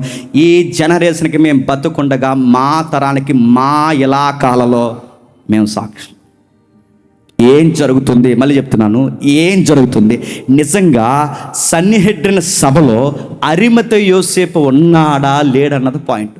ఒకవేళ ఉంటే ఆయన సమాధి ఉన్నదన్నది లేదా పాయింట్. ఒకవేళ ఉంటే ఆయన నిజంగా పర్మిషన్ తీసుకున్నదన్న పాయింట్. అసలు ఈ స్టోరీ, బైబిల్ స్టోరీ ఏదైతే ఉందో, ఎగ్జాక్ట్ ఈ స్టోరీ, అరిమతయి స్టోరీ అంతా రోమా చట్టాల ప్రకారం సరిగ్గా సరిపోవాలి. సరిపోకపోతే రిజరెక్షన్ ఫేక్ అవుతుంది. నమ్మాల్సిన అవసరం లేదు. ఏం జరుగుతుంది అక్కడ మీరు జాగ్రత్తగా చూడండి. అసలు యూదుల పెద్దల్లో ఎవరైతే ఉన్నారో సన్నిహెడ్రిన పెద్ద, ఆ సన్నిహెడ్రిన పెద్ద ఎవరైతే ఉన్నారో, ఈ అరిమతయి యోసేపు నిజంగా క్రియేట్ చేసిన స్టోరీ అయితే శిష్యులు 4 తన్ని బయటికి లాగి, ఎరా మా పెద్దోళ్ళు ఇలాంటి పేరు ఒకటి ఉందరా, మీరు లేనిపోని పేరు ఒకటి ఎట్టి మా పెద్దల్లోనే ఒకడు ఉన్నాడని మీ అబద్ధానికి సాక్షిగా పెట్టుకుంటారా? ఎవర్రా అరిమతయి యోసేపు అని అడగరా? అలాంటి అడిగిన దాఖలాలు ఉన్నాయా? గమ్మత్తోని చెప్పనా, అరిమతయి యోసేపు ఎందుకు యేసుప్రభు దేహాన్ని తీసుకున్నాడంటే, ఆ మత్తయి సువార్తలో మనకు కనబడుతుంది. ఆయన దేవుని గూర్చి, దేవుని రాజ్యమును గూర్చి ఎదురు చూస్తున్న పెద్ద మనుషుల్లో ఒక పెద్ద అంట. అంటే నికోదేము ఎలా అంటాడో అరిమతయి కూడా అలా అంటాడంటే, వాళ్ళ మతంలో ఉన్న మత పెద్దలకు ఉన్న కాస్త దేవుడు, భయము, భక్తి, దేవుని రాజ్యం, వీటి కొరకు ఎక్కువ ఆతృత కలిగిన వారు. అరిమతయి యోసేపు దేవుని రాజ్యం కోసం, భక్తి కోసం, దేవుని కోసం భయపడుతున్నవాడు కనుక ఆయన సమాధి దగ్గరికి వెళ్ళే ముందు, ఆయన సమాధిలో పెట్టే ముందు ఆ శవాన్ని ప్రభుత్వాన్ని రిక్వెస్ట్ చేశాడు. ఇప్పుడు అడుగుతున్నాను, నిజంగా రిక్వెస్ట్ చేస్తే ఇప్పుడు ప్రశ్న, ఆ బాడీని సరే రిక్వెస్ట్ చేస్తే కనుక తీసుకో అనంత ఈజీగా గవర్నమెంట్ అనేస్తుందా? ఉరేసిన ఖైదీ ఉన్నాడు అనుకోండి, పనిష్మెంట్ పడిన సెంటర్ జైలు ఉందిగా, పనిష్మెంట్ పడిన ఖైదీ ఉన్నాడు అనుకోండి, వాడిని బయటకు వదలాలంటే ఎన్ని సెక్షన్స్ ఉండాలి, ఎంత సిఆర్పిసి ప్రొసీజర్ జరగాలి, ఆర్టికల్స్ ఎన్ని మాట్లాడాలి, హ్యూమన్ రైట్స్ ఏవైతున్నావో ఆ రైట్స్ ప్రకారం ఎన్ని ఆర్గ్యుమెంట్లు జరగాలి. ఒక్క వ్యక్తి చట్ట పరిధిలోకి పోయేకాడ బయటికి రావడం అంటే, శవమైనా బయటికి రావడం చిన్న విషయమా? అరిమతయి యోసేపు బయటికి తీసుకొచ్చాడంటే ఎలా తీసుకొచ్చాడు? నిజంగా అడుగుతున్నాను. అసలు అరిమతయి యోసేపు పాత్రే కల్పిత పాత్ర అయితే, అరిమతయి యోసేపు పాత్ర కల్పిత పాత్ర కాదనడానికి ఎవిడెన్స్ ఏంటి చెప్పిన? జియోగ్రఫికల్ ఎవిడెన్స్ అంటే అరిమతయి యోసేపు సమాధి నేటికి ఉందా లేదా? ఉందరయ్యా. అరిమతయి యోసేపు అనే వ్యక్తే కల్పిత స్టోరీ అయితే మరి సమాధి ఎవడది? అడుగు జాగ్రఫీ వాడిని. పురావత్తు సైంటిస్టులు వాళ్ళని అడుగు, ఆ పురాతనమైన జోసెఫ్ ఎస్టీలోంచి అడుగు, నువ్వు రోమా చట్టాల ప్రకారం అడుగు, నువ్వు ఎవరి ప్రకారం అడుగుతావు అడుగు. యోసేపు తవ్వించుకున్న సమాధి నేటికి ఉందంటే ఉంది. సమాధి ఉందంటే యోసేపు ఉన్నాడన్నది నిజం. యోసేపు ఉన్నాడంటే క్రీస్తుని చంపారన్నది నిజం. క్రీస్తుని చంపారన్నది నిజమైతే ఆయన బాడీని ఆయన టేకప్ చేశాడన్నది కూడా చెప్పండి నిజం. ఇప్పుడు బాగా ఉందాం. ఎలా టేకప్ చేస్తాడంటే ఒక న్యాయవాది ఉన్నాడు రోమా ప్రభుత్వం తరపున, ఆయన పేరు ఉల్ఫన్ అంటారు. ఒకసారి మీరు చూడండి. ఉల్ఫన్ అంటే ప్రముఖ రోమా సామ్రాజ్యపు న్యాయ శాస్త్రవేత్త, అంటే అడ్వకేట్ లాంటివాడు అనమాట. ప్రభుత్వానికి చక్కటి సలహాదారుడు ఎవరైతే కనబడుతున్నాడో ఉల్ఫన్, ఎవరైతే కనబడతాయని చూడండి. డొమేటియస్ ఉల్ఫన్ ఆయన ఏమని మాట్లాడతాడంటే హ్యూమన్ రైట్స్ కోసం మాట్లాడతాడు. ఏమని? ఇదిగో మరణించిన ఖైదీల యొక్క హక్కులు, అంటే మరణించిన ఖైదీల యొక్క హక్కులని వాళ్ళకి మనకిలా సెక్షన్స్ ఉండవు కానీ ఆర్టికల్స్ ఉంటాయి. వాళ్ళు మాట్లాడితే ఆయన ఏమంటాడంటే డిజాస్టర్ అని ఒక ఆర్టికల్ మాట్లాడుతూ 48:24 క్లాజ్ 1 అంటే 48 48:24 క్లాజ్ 1 ప్రకారము మరణించి శిక్షింపబడిన వ్యక్తి శరీరాన్ని వారికి తిరిగి అప్పగించాలి అంటే ఆ దేహాన్ని ఖననం చేయడానికి ఆయన చెప్తున్న చట్టం రోమా ప్రభుత్వ చట్టం. మీకు అబద్ధమైతే ఒకసారి గూగుల్ తల్లిని అడుగుతారు, ఏ చెల్లిని అడుగుతారు, యూట్యూబ్ అక్కన అడుగుతారు, అడగండి. అవన్నీ పొంకాలుగా ఆయన గురించి ఉంటాయి. ఆయన మాట్లాడితే ఏమన్నాడు? రోమా న్యాయశాస్త్రవేత్త అంటాడు ఏమని? ఇదిగో హ్యూమన్ రైట్స్, మరణించిన వ్యక్తులు కూడా రైట్స్ ఉంటాయి. వారికి సంబంధించిన బంధువులు కానీ ఎవరైనా వ్యక్తులు కానీ ఆ దేహాన్ని తనకిమ్మని మేము ఖననం చేసుకుంటామని ఆ ప్రభుత్వ అధికారులను అడిగితే వాళ్ళు అడిగింది ఎవరైతే ఉన్నాడో చక్రవర్తికి రాజుకి సబవు అనిపిస్తే పలానా 48:24 క్లాజ్ 1 ప్రకారం ఆ శవాన్ని వాళ్ళు పెట్టుకున్న అప్పీలు, రిక్వెస్ట్, అభ్యర్థన, ఇంకా మాట చెప్పాలంటే లూకాలో రాస్తాడు, అడుక్కున్నాడట. ఎవరు? అరిమతి యోసేపు. ఆ దేహాన్ని నాకు ఇవ్వండి అని. ఈ రిక్వెస్ట్ ఈ సెక్షన్కి సరిగ్గా సరిపోతే అప్పుడు రాజు బాడీని ఇస్తాడంట. అప్పుడు చెప్పండి, చట్టానికి బైబిల్లో జోసెఫ్ అరిమతి యోసేపు అడుగుతున్న దానికి సరిగ్గా సరిపోయిందని చెప్పండి. సరిపోయింది. శిష్యులు వచ్చి ఎత్తుకెళ్ళిపోయారా? ఎవడెత్తుకెళ్ళిపోయాడంటే ఎవడెత్తెచ్చుకెళ్ళిపోయాడు. అసలు ఈ చట్టానికి సౌలభ్యం తెచ్చింది ఎవరు? మీరు అగస్టస్ అనే ఒక ఆయన ఉంటాడు, అసలు రోమా సామ్రాజ్యానికి తలకాయలు అంటాడు. అగస్టస్ పెట్టాడు క్రీస్తు పూర్వం 31 నుండి 14 వరకు. అప్పుడు పెట్టిన చట్టాన్ని 2వ శతాబ్దం వరకు ఈ హక్కులు వర్తిస్తాయని చట్టాన్ని రికార్డ్ చేసిన వ్యక్తుల్లో ఇదిగో ఉల్ఫన్ ఒకడు గుర్తుపెట్టుకో. ఈ వ్యక్తులు రాస్తూ ఏమన్నాడు? ఆయన రాస్తూ 48:4 నుంచి సుమారు 11 ప్రకారం ఎవరికైనా శిక్ష విధింపబడితే కొన్ని షరతుల ప్రకారం వదలరట. కానీ ఆ షరత కాబట్టి వదులుతారట. ఆ షరతులు వదలని షరతులు ఏంటంటే రోమా చక్రవర్తి మరణానికి ఎవడైనా కుట్ర పన్నితే ఆ బాడీని ఎవరంట. రెండవది, రోమా అధికారిని అంటే ఏదో ఒక అధికారిని చంపే ప్రయత్నం చేస్తే ఆ ఖైదీ బాడీని ఎవరట. సాయుధ తిరుగుబాటు అంటే ప్రజల్ని పోగేసి వాళ్ళకి ఆయుధాలు ఇచ్చి ప్రభుత్వం మీద తిరుగుబాటు చేసే ప్రేరణ ఎవడైనా ఇస్తే ఆ చచ్చిపోయిన ఖైదీకి ఆ బాడీ ఎవరట. శత్రు దేశంతో చేతులు కలిపి ఉన్న దేశానికి సిల్లు పెట్టేవాడు ఎవరైనా ఉంటే ఆ బాడీని ఎవరట. మిత్ర దేశాన్ని కూడా దేశానికి వ్యతిరేకంగా మారిస్తే ఆ బాడీని. అంటే ఈ 5 పాయింట్లు ఏం చెప్తున్నాయి? చక్రవర్తిని చంపిన వాడై ఉండకూడదు, 2 అధికారిని చంపిన వాడై ఉండకూడదు, సాయుధ తిరుగుబాటు చేసిన వాడై ఉండకూడదు, శత్రు దేశాలతో చేతులు కలిపి ఉన్నాడే ఉండకూడదు, మిత్ర దేశాన్ని శత్రు దేశంగా మార్చివాడే ఉండకూడదు. ఇప్పుడు ఈ 5 పాయింట్లో యేసు ప్రభు ఏదన్నా చేశాడా? ఏమీ చేయలేదు. అందుకే ఈ 5 పాయింట్లో ఏది ఆయన చేయలేదు. ఆయన చక్రవర్తిని చంపాలనుకోలేదు, రోమా ప్రభుత్వ అధికారిని చంపాలనుకోలేదు, శత్రు దేశాన్ని రోమా ప్రభుత్వానికి వ్యతిరేకంగా రేపలేదు, మిత్ర దేశాన్ని కూడా శత్రు దేశంగా ఎక్కడా మార్చలేదు. ఇలాంటి నేరం ఏమీ చేయలేదు కనుక ఈ సెక్షన్ ప్రకారం ఆయన దేశద్రోహి కాడు కనుక అరిమతి యోసేపు పెట్టుకున్న వెంటనే అప్లికేషన్ పిలాతు ఏం చేశాడు చెప్పండి? ఓకే చేశాడు. ఎందుకు ఓకే చేశాడు? ఆయన దేశద్రోహిగా చనిపోలేదు. ఎందుకు ఓకే చేశాడు? ఆయనకి సర్వహక్కులు ఉన్నాయి. ఎందుకు ఓకే చేశాడు? అడిగిన వాడు చిన్నోడు కాదు. అడిగిన వాడు ఎవడో తెలుసా? సమాజంలో పెద్ద, మతంలో పెద్ద, ఆ ప్రభుత్వం తరపున పనిచేస్తున్న, ఇండైరెక్ట్గా మెసేజ్ ఇస్తున్న పెద్ద. ఇలాంటి పెద్దోడు వచ్చి ఆ సామాన్యంగా చనిపోయిన ఆ బాడీని ఇమ్మంటే పిలాతు ఎవడా? సెక్షన్లకి సరిగ్గా అభ్యర్థన పెట్టిన వ్యక్తే. చెప్పండి, అరిమతయి యోసేపు. సెకండ్ ఆర్గ్యుమెంట్ ప్రకారం నేను చెప్తున్నాను, ప్రభు అయిన యేసుక్రీస్తు వారిని నిజంగానే అరిమతయి యోసేపు బరియలు చేశాడు. గుర్తుపెట్టుకోండి. నేను ముగిస్తున్నా. రెండవ శాస్త్రవేత్త, ఈయన పేరు మీరు వినండి జస్ట్, జూలియస్ పాలస్ డెజాస్. చట్టం 1 అంటే చట్టంలో 420 క్లాజ్ 21 దీని ప్రకారం కూడా మృతదేహాల్ని అనుమతి లేకుండా సిలువ మీద నుంచి కానీ ఉరుకొయ్యల మీద నుంచి కానీ ఎవడైనా దించితే దించినోడికి మరణశిక్ష వేస్తారంట. ఆ బాడీని ఎవడన్నా పట్టుకెళ్తే ముందు ఆడిని బాడీ గల్లం తీసి పడతారట. అంటే ఈ సెక్షన్స్ ఉన్నాయి. 420 క్లాజ్ 1 డిజాస్ట్ అని కొట్టండి, అందులో వస్తాయి. ఏవైతే నువ్వు ఆ చట్టం ప్రకారం ఎవడైనా బాడీని ఖననం చేయడానికి పట్టుకెళ్ళినా, సిలువ మీద బాడీని దించినా, ఉరుకొయ్యల మీద బాడీని దించినా, ఆ దించినోడు సంగతి తెలుసునంటే ఇప్పుడు చెప్పండి, శిష్యులు వచ్చి ఎత్తుకెళ్ళిపోయి ఎక్కడ తిరిగారు? చైనాలో తిరిగారా? శిష్యులు వచ్చి బాడీని ఎత్తుకెళ్ళిపోయి ఎక్కడ తిరిగారు? నడుతున్నారు, రష్యాలో తిరిగారా? శిష్యులు వచ్చి ఎత్తుకెళ్ళిపోయి ఎక్కడ తిరిగారు? ఆ ఇజ్రాయెల్ దేశం ఆ ప్రభుత్వం ముందే తిరిగారు. ఆ ఇజ్రాయెల్ దేశం ఆ ప్రభుత్వం ముందే తిరిగితే వాళ్ళని ఏమన్నా చేయగలిగారా? ఎందుకు చేయలేకపోయారు చెప్పిన? వాళ్ళు ఆ క్రైమ్ చేయలేదు గనక. వాళ్ళు ధైర్యంగా తిరిగారు అక్కడ. ఎందుకు ధైర్యంగా తిరిగారు? ఎందుకంటే వాళ్ళు ఎత్తుకెళ్ళలేదు, ఏమి చేయలేదు. వాళ్ళు నిజంగా ఎత్తుకెళ్ళిపోతే ఆ ప్రభుత్వం ముందు ఎందుకు తిరుగుతారు?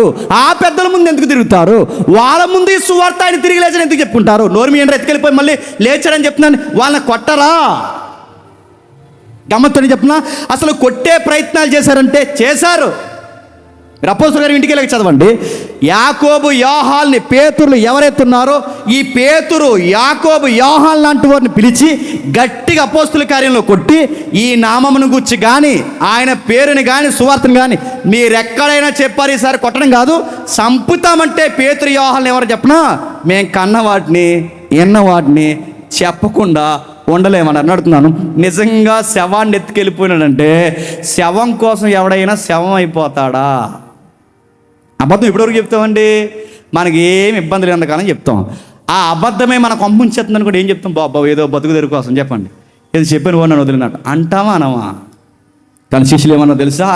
చావనైనా చచ్చిపోతాం కానీ చెప్పండి ఆయనను ఎరగనని మాత్రం అనమన్నారు. అంటే దీన్ని బట్టి మనకి ఏమర్థం అవుతుంది? ఆయన తిరిగి లేచాడు. ఇంకా మీరు కావాలంటే ఇంటికి వెళ్ళి చదవండి, టైం లేదు. ఇంకా మీరు చదవండి.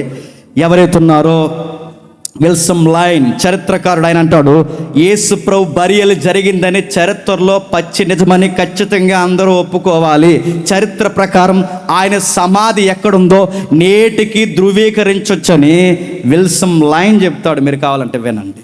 ఇంకా ఇప్పుడు ఆయన సిలువేశారన్నది వాస్తవం, ఆయన చరిత్రలో ఉన్నాడన్నది వాస్తవం. ఇప్పుడు మళ్ళీ ఆయన సమాధి అరిమతయి యోసేపు చేశాడన్నది వాస్తవం, ఆయన సమాధికి పర్మిషన్ బాడీ తీసుకున్నాడన్నది వాస్తవం. ఇవన్నీ వాస్తవం అయితే ఇప్పుడు మనకు కావాల్సిన అత్యధికమైన వాస్తవం ఏంటంటే ఆయన లేచాడా? నేను ముగిస్తున్నాను. ఆయన తిరిగి లేచాడా? మర్చిపోకండి, లాస్ట్ వరకు పెద్ద కప్పిస్తారు. వెయిట్ చేయండి. ఆయన తిరిగి లేచాడా? ఆయన తిరిగి లేచాడా? నిజంగా తిరిగి లేచాడు. చూద్దాం ఒకసారి. మత్తయి సువార్త 27వ అధ్యాయం 13వ వచనం. మత్తయి సువార్త 27వ అధ్యాయం 13వ వచనం.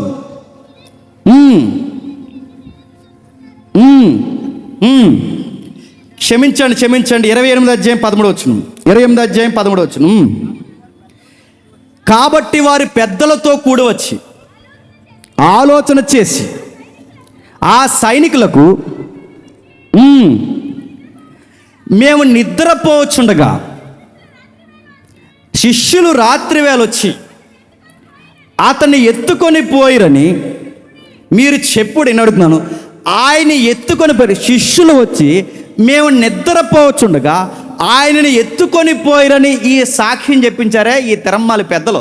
ఈ సాక్ష్యం చెప్పించారు కానీ అడుగుతున్నాను, అదే సాక్ష్యం చెప్పించి ఏళ్ళే సార్ బాడీ ఎత్తుకుపోయారని పేతురు యోహాల్ని 2 తగిలిస్తే బాడీ ఎక్కడుందో నిజంగా ఎత్తుకుపోతే చెప్పరా? చెబుతారా చెప్పరా? అసలు పేతురు సిలువకు ముందు ఒక అమ్మాయి వచ్చి నువ్వు కూడా అందులో వాడివే కాదంటే పేతురు ఏమయ్యాడండి? బెంబేలు ఎత్తిపోయిన ఎవరో నాది వెళ్దన్నాడు. అంతకుముందు శిష్యులు చెట్టుకొకరు పొట్టుకొకరు గొట్టుకొకరు పరారైపోయారు. ఎందుకు? ఆయన సిలువేస్తుంటే ఒక్క నిలబడితే ఒట్టు పాములు పోయినట్టు పోయారు ఎవరి కాళ్ళే.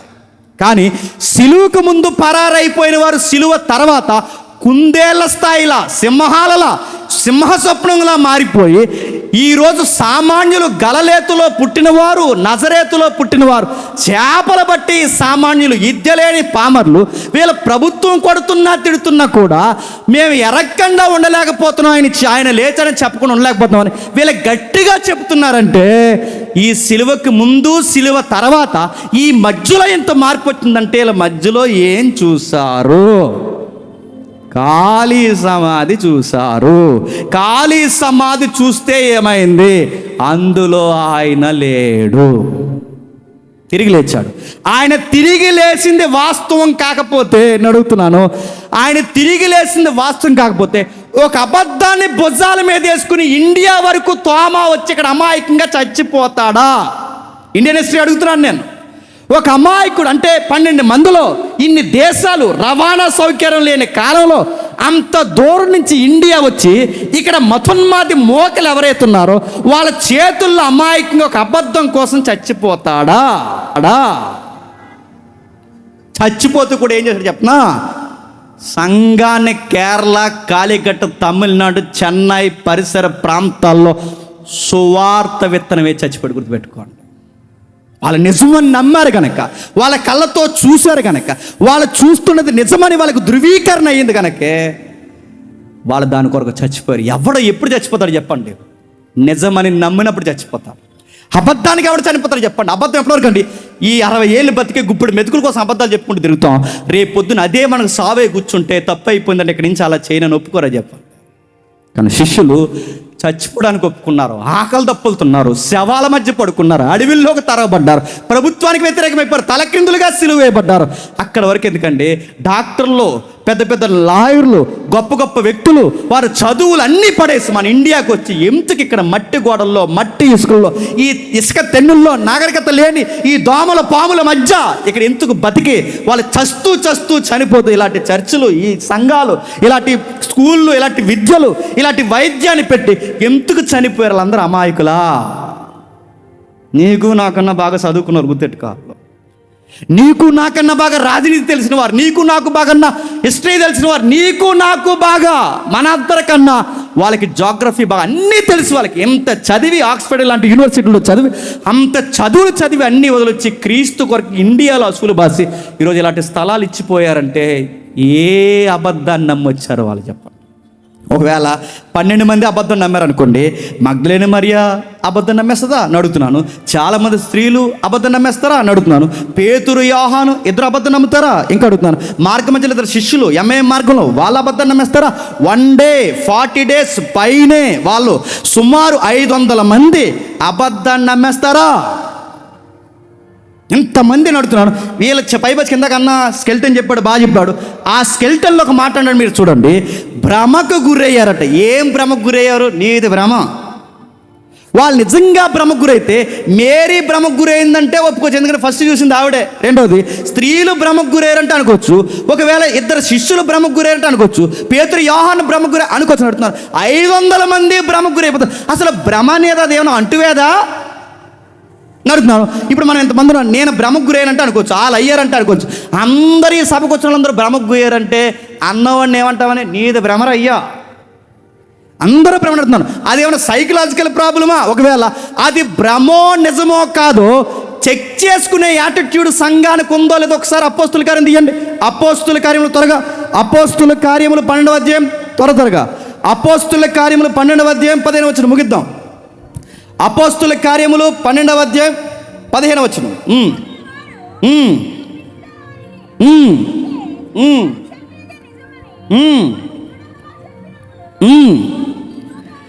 ఏంటట అక్కడ జరుగుతున్న విషయం మీకు తెలుసు. యాకోబు గారిని ఏ రోజు చంపేశాడు. నెక్స్ట్ పండక్కి పేతుర్ని చంపేయాలనుకుంటున్నారు. ఈ లోపు పేతుర్ని దేవదూత బయటికి తీసుకొచ్చింది. దేవదూత బయటికి తీసుకొచ్చిన వెంటనే ఆ పేతురు వచ్చాడన్న సంగతి ఎవరు చూసారట? ఓ చిన్నది చూసింది. ఆ చిన్నది చూసి లోపల ప్రేయర్ పెట్టుకుని వాళ్ళ భయం వేసింది వాళ్ళకి. ఎందుకంటే యేసుప్రభు చనిపోయిన తర్వాత ఆ లోపల ప్రేయర్స్ పెట్టుకోవడం తప్ప వాళ్ళు చేసేది ఏమీ లేదు. వాళ్ళ సైనికుల మీద తిరగబడంత బలవంతులు కాదు. వాళ్ళ ప్రభుత్వాన్ని ఎదిరించేంత ప్రభుత్వ అధికారాలకు లేవు. వాళ్ళు చేసేది అలా ఉంటే ప్రార్థన చేసుకోవడం తప్ప ఇంకేమీ చేయలేరు. లోపలికి పోయి ఆ పేతురు అరెస్ట్ చేసినప్పుడు, యాకోబుని అరెస్ట్ చేసినప్పుడు ఆ లోపలికి పోయి భయంగా కూడుకుంటే పేతురు వచ్చాడని ఆ చిన్నది చెప్తుంటే అన్నారట, అంతా నీ భ్రాంతి నీ భ్రమ అన్నారు. కానీ గమ్మత్తుని చెప్పిన అది మళ్ళీ స్వరం వినబడేసరికి బయటకు వచ్చి పేతురు నిజంగానే వచ్చాడని కన్ఫర్మ్ చేసుకున్నారు. మీకు ఏమర్థమవుతుంది? సంఘానికి ఒక అలవాటు ఉంది, భ్రమ ఏంటో చెప్పండి, నిజమేంటో చెక్ చేసుకునే యాటిట్యూడ్ ఉంది. ఎవడు యేసు ప్రభు తిరిగి లేచింది భ్రమ అన్నది. ఇంకా గమ్మత్తని చెప్పిన ఇప్పుడు ఆయన తిరిగి లేచాడు అన్నది బాగుంది. కానీ ఇప్పుడు మళ్ళీ కొత్త గొడవ తెర మీదకి వచ్చింది. ఆ గొడవ ఏంటో తెలుసా? యేసు ప్రభు యొక్క ప్రేత వస్త్రం తగెట్టేస్తున్నారు కొంతమంది మోక. వీళ్ళు పూర్తిగా ఇది చదవరండి. వీళ్ళ ఆశల్లా ఏంటంటే ఆయన మావాడే అన్నారంట. మావాడంటే ఏంట్రా? మావాడంటే 40% DNA. తెలుసు కదా ఈ స్టోరీ, నాకు టైం లేదు కనుక నేను 2K కావట్లేదు చెప్పుకుని వెళ్ళిపోతున్నాను. 40% DNA అంటే యేసు ప్రభు పైన గప్పారంటున్నారు ప్రేత వస్త్రం. ఆ ప్రేత వస్త్రం ప్రస్తుతానికి ఇటలీలో ఉంది. ఆ ఇటలీ సైంటిస్టులు ఎవరైతే ఉన్నారో దాన్ని టెస్ట్ చేశారు, డిస్కవరీ చేశారు. దాన్ని డిస్కవరీ చేస్తే అందులో ఉన్న DNA అంటే దాని పైన ఉన్న DNA 38.7% ఇండాస్ పీపుల్తో మ్యాచ్ అయిందంట. అంటే ఇండాస్ అంటే అడుగుతున్నారు, మళ్ళీ 2 జోన్లు ఉంటాయి ఇక్కడ, నార్త్ సౌత్, అది కూడా తెలియాలి. ఇక్కడ ఉన్న వారితో అది మ్యాచ్ అయిందట. ఇది మ్యాచ్ అయితే ఇప్పుడు అందరూ వాట్సాప్ యూనివర్సిటీలు అందరూ కలిసి ఏం చేశారంటే యేసు ప్రభు ఎవరో కాదు చెప్పండి, మా భారతీయుడు అన్నారు. మరి భారతీయుడు అయితే గొడవ ఎందుకు? నమ్ముకో, నిన్ను నమ్ముకో, రా బాప్టిజం ఇస్తాం రా, మనోడే అన్నప్పుడు నమ్ముకో, నీకు ఇంక జబ్బేటి. మొన్నటి వరకు ఏమో ఎడారి మతం అన్నావు, ఇప్పుడు యేసు ప్రభు ఏమో తీరా DNAలో కాస్త ఏదో సెగిట్ తగిలిందనేసరికి చెప్పండి మావాడే అంటున్నావు. అంటే మొత్తం మీద కలిపేసుకోవాలని ఆశ ఎప్పటి నుంచో మీకుందన్నమాట. గమ్మత్తడి చెప్పిన అసలు యేసు ప్రభు తిరిగి లేచాడనడానికి ఈ ఏదైతే కనబడుతున్న ఈ వస్త్రానికి తమ్ముడు చూపిస్తాడు చూడండి, అసలు దీనికి దానికి సంబంధం ఉందా? మళ్ళీ చెప్తున్నాను, ఈ సైంటిస్టులు కాదు, 100 మంది సైంటిస్టులు వచ్చి చెప్పినా మాకు రైట్ ఆర్గ్యుమెంట్ ఎవిడెన్స్ ఏంటి చెప్పిన బిబ్లికల్ రెఫరెన్స్ గుర్తుపెట్టుకోండి. ఈ రెఫరెన్స్కి మ్యాచ్ అవ్వాలి. దీనికి మ్యాచ్ అవ్వకుండా ఇటలీ నుంచి వచ్చిన, అమెరికా నుంచి వచ్చిన, బ్రిటన్ నుంచి వచ్చిన, ఆస్ట్రేలియా నుంచి వచ్చిన, రష్యా నుంచి వచ్చిన, ఆఫ్రికా నుంచి వచ్చిన, ఇండియా నుంచి 100 మంది వెళ్ళి వాదించిన మాకు అది కాదు, మా ఫైనల్ అథారిటీ బైబిల్, దానికి మ్యాచ్ అవ్వాలి నడుతున్నాను. ఇది మ్యాచ్ అవుద్దా? మీరు చూడండి, అదే రియాలిటీ. మీరు జాగ్రత్త చూడండి ఒకసారి. అయితే మీరు ఏదైతే మీకు కనబడుతుంది, ఇది ఇప్పుడు కనబడుతుంది ఇటలీలో, ఇది ఉందట. అసలు బైబిల్లో ఈ టైపు వస్త్రం కప్పినట్టు ఎక్కడైనా ఉందండి? అందుకే చరిత్ర చదవని ఏడిసేది నేను. ఇటలీ సైంటిస్టులు చెప్పారట 40% మ్యాచ్ అవుతుందని. ఏం మ్యాచ్ అయింది? ఆ క్లాత్ పైన డస్ట్ పార్టికల్ ఏదైతే ఉందో అది మ్యాచ్ అయింది. అంటే ఆ పైన డస్ట్ పార్టికల్ అంటే పైన దుమ్మి ధూళి తాకింది ఏదైతే ఉందో అది మ్యాచ్ అయింది. ఆ మ్యాచ్ అయింది ఏదైతే ఉందో ఇండియన్స్తో మ్యాచ్ అయింది అని అడుగుతున్నాను. అంటే ఎక్కడ కూడా ఆలోచించాల్సిన విషయం ఏంటి చెప్పనా, యేసు ప్రభుని ఎతుకులాటలో మనోలే ఎక్కువ మంది ఉన్నారన్నమాట. ఈ లెక్కన అర్థమైతే ముఖ్యాంశాలు మరోసారి. అంటే ప్రపంచ దేశాల కన్నా ఆయన గుచ్చి ఎతికే వాళ్ళు చెప్పండి మనోళ్ళు ఎక్కువైనా వాళ్ళు ఎతికేది ఎక్కడ ఎదిగితే బాగున్నాను, ప్రేత వస్త్రం దగ్గరికి, ప్రేతల దగ్గరికి నేను అడుగుతున్నాను. ఎక్కడెక్కడికి వెళ్ళి ఎదుగుతాయి కదా, అక్కడ కాదు, బైబుల్ని ఎదుకండి, నీకు అర్థమవుతుంది. ఇక్కడికి వెళ్ళారు, వెళితే ఏముంది అని అడుగుతున్నాను. ఈ ప్రేత వస్త్రం ఇలా కనబడుతుంది, నిలువు టంగి ఇలా కనబడుతుంది, అసలు ఆ టైప్ ఉందా? అది లేదండి. బైబిల్ రెఫరెన్స్ ఉంటే ఒకసారి ఏమని సమాజ్ చేస్తారు ఒకసారి ముగిద్దాం. ఒక్కసారి యోహాను సువార్త ఆ ఇమేజ్ కూడా రెడీ పెట్టి, యోహాను సువార్త 19వ అధ్యాయం, యోహాను సువార్త 20వ అధ్యాయం మొదలు వచ్చిండండి. యోహాను సువార్త 20వ అధ్యాయం మొదలు వచ్చిండ. ఆదివారమున మగ్దలేని మరియా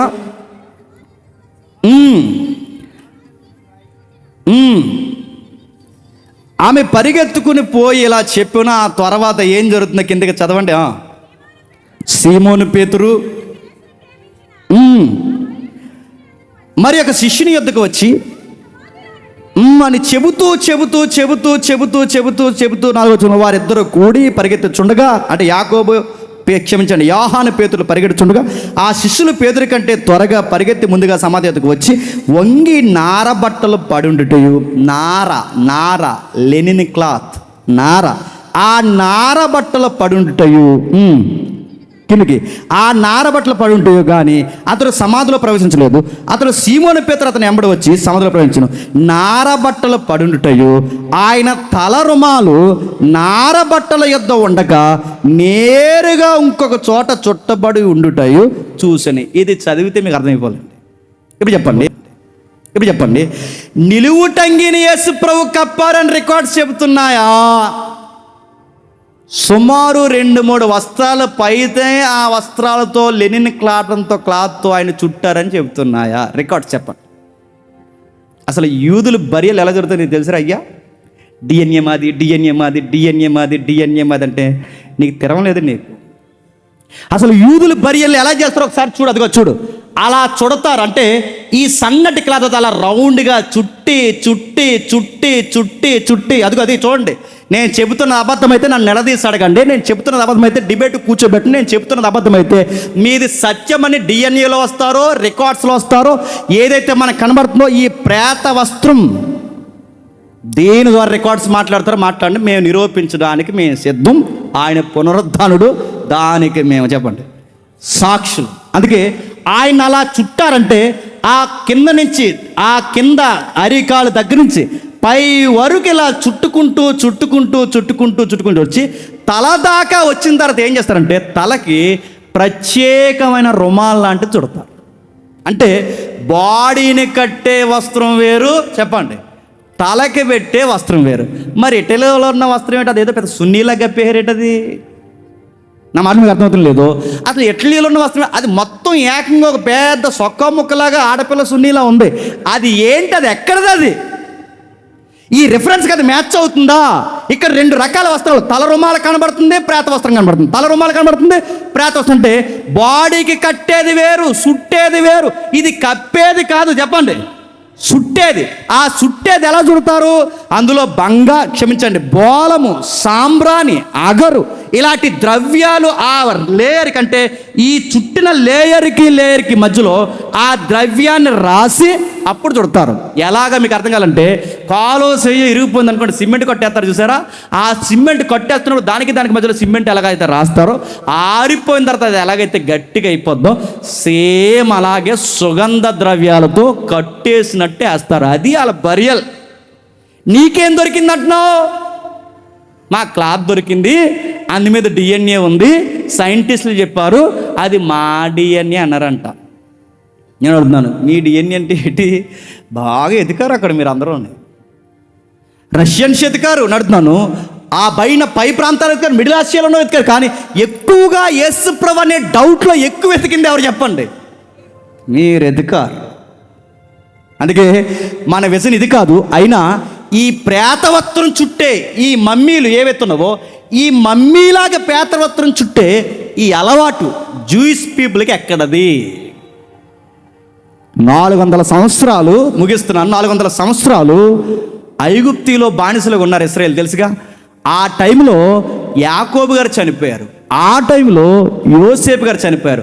సరిగ్గా ప్రముఖులు 2 చనిపోతే ఈజిప్ట్లో యూదులు నేర్చుకున్న కల్చరే చెప్పండి ఈ ప్రేత వస్త్రం చుట్టడం.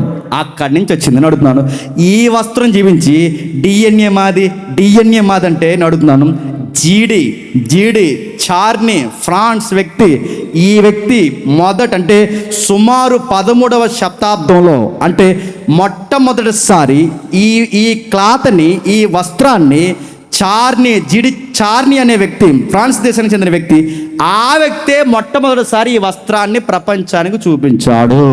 ఆయన చూపించిన తర్వాత ఆ వస్త్రాన్ని ఆ రోజుల్లోనే పోప్ దగ్గర పట్టుకెళ్తే మొత్తం పరిశోధనలకు అప్పగిస్తే 3 యూనివర్సిటీలు తెర మీదకి వచ్చాయి 1988లో. ఆ 3 యూనివర్సిటీలు ఏంటో నేను చెప్తున్నాను, రాసుకోండి కావాలంటే. Oxford university, Zurich university, Arizona university. ఈ 3 యూనివర్సిటీలు కలిసి కార్బన్ డేటింగ్ టెస్ట్ చేస్తే తేలిన ఫలితార్థం ఏంటంటే 1260 నుండి 1390 మధ్య కాలానికి చెందినదే ఈ లెనిన్ క్లాత్ అని తేల్చేశారు. ఇంది మీద ఉన్న డిఎన్ఏ తెచ్చి నువ్వు వాట్సాప్లో పెట్టి మా ఫేస్బుక్లో పెట్టి యేసుప్రభు మావాడే తమిళనాడు పుట్టాడు మాకు చెప్తావు నువ్వు. వినేవాడు ఉంటేనండి చెవిలో పూలెట్టడమే కదండి, చెప్పండి, చెట్లు కొమ్మలు. అందుకని అడుగుతున్నాను, మీరు ఎప్పుడు మీ బాధలు ఏంటంటే యేసుప్రభుని కలిపేసుకుందామనే చూస్తారు. ఇక్కడంట నలంద విశ్వవిద్యాలయంలో యేసుప్రభు నేర్చేసుకున్నాడట. ఏంటి నేర్చుకున్నాడట? నేర్చేసుకుని ఇజ్రాయెల్ దేశానికి వెళ్ళి శిష్యులకు చెప్పాడట. అని అడుగుతున్నాను, నిజంగానే ఇక్కడ ఏదో ఇండియన్ కల్చర్లో యేసుప్రభు నేర్చుకుని వెళితే ఎక్కడైనా ఒక్క స్లోగన్ చెప్పాడండి బైబిల్లో? అయినా ఒక్క స్లోగన్, సంస్కృతి స్లోగన్, సాంస్క్రిట్ స్లోగన్ ఒక్కడు చెప్పాడా? ఎక్కడైనా యోగా కోసం చెప్పాడా? ఎక్కడైనా చెప్పాడు? అసలు ఇక్కడ వచ్చాడు ఆయన ఇండియన్ అంటే.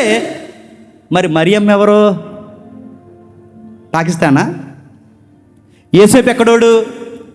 ఇలాంటి తెరమ్మాలిన ఆర్గ్యుమెంట్లు వస్తాయని మత్తయి అనే వ్యక్తి యేసుప్రభు ఎలా వచ్చాడో పెద్ద జీనియాలజీ రాశాడు మొదటి అధ్యాయంలో. పెద్ద వంశవృక్షం పెట్టాడు. ఆయన ఊరకే ఎక్కడి నుంచే రాలేదు, ఆయన వచ్చింది ఎలా వచ్చాడు చూడండి. పెద్ద వంశాన్ని పరిచయం చేసి ఆయన పరిచయం చేసి ఇలా వచ్చాడని చెప్పాడు. ఇప్పుడు చెప్పండి, యేసుప్రభు తిరిగి లేచాడనడానికి ఖాళీ సమాధి ఉంది, యేసుప్రభు తిరిగి లేచాడనడానికి శిష్యులు సాక్ష్యాలు ఉన్నాయి, యేసుప్రభు తిరిగి లేచాడనడానికి మళ్ళీ నేను చెప్తున్నాను ఈ రోజుకి సాక్షుల సమాధులు ఉన్నాయి. మరో మాట అంటున్నాను, ఒకవేళ అది యేసుప్రభు రక్తం డిఎన్ఏ, అది డస్ట్ పార్టికల్ కాదు, యేసుప్రభు రక్తంలో ఉన్న డిఎన్ఏ అంటే నీకు శాంపుల్ డిఎన్ఏ ఎక్కడ దొరికింది? నా మాట మీకు అర్థమైందో? ఇది పలానా వాడి డిఎన్ఏ అంటే నీ దగ్గర శాంపుల్ ఉండాలిగా. నీకు శాంపుల్ ఎవరు ఇచ్చాడు అని అడుగుతున్నాను నేను. నీకు ఎవరు ఇచ్చారు? మరియమ్మ చుట్టాలు నువ్వు? నీకు ఎవరు ఇచ్చారు నీకు? ఇది యేసుప్రభు చూయిస్తాను, కొంచెం ఏదో ఎండడానికి బాగుంది, ఇదేదో యూదుల రక్తంలో ఉందని, కానీ ఇది ఎగ్జాక్ట్ యూదులు ఎవరిది కాదు, యూదులు ఉన్న యేసుప్రభు తట్టినావంటే యేసుప్రభు శాంపుల్ పెట్టి నీకు ఎక్కడది? అగునా అమ్మా తయారైపోయి డిఎన్ఏ నీ బొంద డిఎన్ఏ. నీకు తెరవలేదు, నీకు బిబిలికల్ యూ తెలియదు, హిస్టరీ యూ తెలియదు, వాట్సాప్ యూనివర్సిటీలో నేర్చుకున్న ఆ గాలి మాటలు తప్ప అసలు యూనివర్సిటీ అధికారిక ఆక్స్ఫర్డ్ యూనివర్సిటీ ఏం ఇవేమీ తెలియదు. వీళ్ళ బాధల్లో ఒక్కటే ఏంటి చెప్పనా? యేసుప్రభు తిరిగి చెప్పండి లేవలేదని చెప్పాలి. కానీ గమ్మతో చెప్పి నువ్వు ఎంత మరుగు చేసినావు, బండేసినా, సీలేసినా, సైనికులు పెట్టినా, ఎవరిని పెట్టినా, ఎన్ని మత మొక్కలు లేచిపోయినా, ఈ రోజుకి మాట్లాడినా పచ్చి నిజం ఏంటో తెలుసా? ఆయన తిరిగి లేచాడు. ఇది పక్కా జరిగింది, ఆయన జరిగింది, ఇది పక్కా జరిగింది. కనుక దీంట్లో నువ్వు అర్థం చేసుకోవాల్సింది ఇక్కడ క్లాత్ దొరికింది, డిఎన్ఏ దొరికింది, ఇది కాదు. అసలు నువ్వు చూడాల్సింది తెలుసా? ఆయన తిరిగి లేచినప్పుడు క్లాత్ అక్కడే ఉందట, బాడీ లేదట. నీకేమర్థమవుతుందో చదువుతుంటే? ఇంటికి లేచారు, లాజరు తిరిగి లేచాడు. లాజరు తిరిగి లేస్తే లాజరు వస్త్రము లాజరుతో ఉంది, లాజరు తలరుమాల లాజరుతో ఉంది. లాజరు తిరిగి లేచినప్పుడు లాజరుతో ప్రేత వస్త్రాలు ఉన్నాయి, లాజరు తిరిగి లేచినప్పుడు లాజరుతో అన్నీ ఉన్నాయి. కానీ యేసుప్రభు తిరిగి లేచినప్పుడు వస్త్రాలు మాత్రం ఒకటి ఉన్నాయి, యేసుప్రభు మాత్రం లేచాడు. మీకేమర్థమవుతుంది? లాజరు తిరిగి లేచింది ఈ లోకానికే లేచాడు కనుక మళ్ళీ ఇక్కడ చనిపోయాడు. యేసుప్రభు తిరిగి లేచింది మరో లోకానికి నిత్యత్వాన్ని లేచాడు కనుక ఆయన ఎప్పటికీ చెప్పండి మరణించడు. ఆ లైఫ్ ఎలా ఉంటుందంటే నా డైమెన్షన్కి అందదు.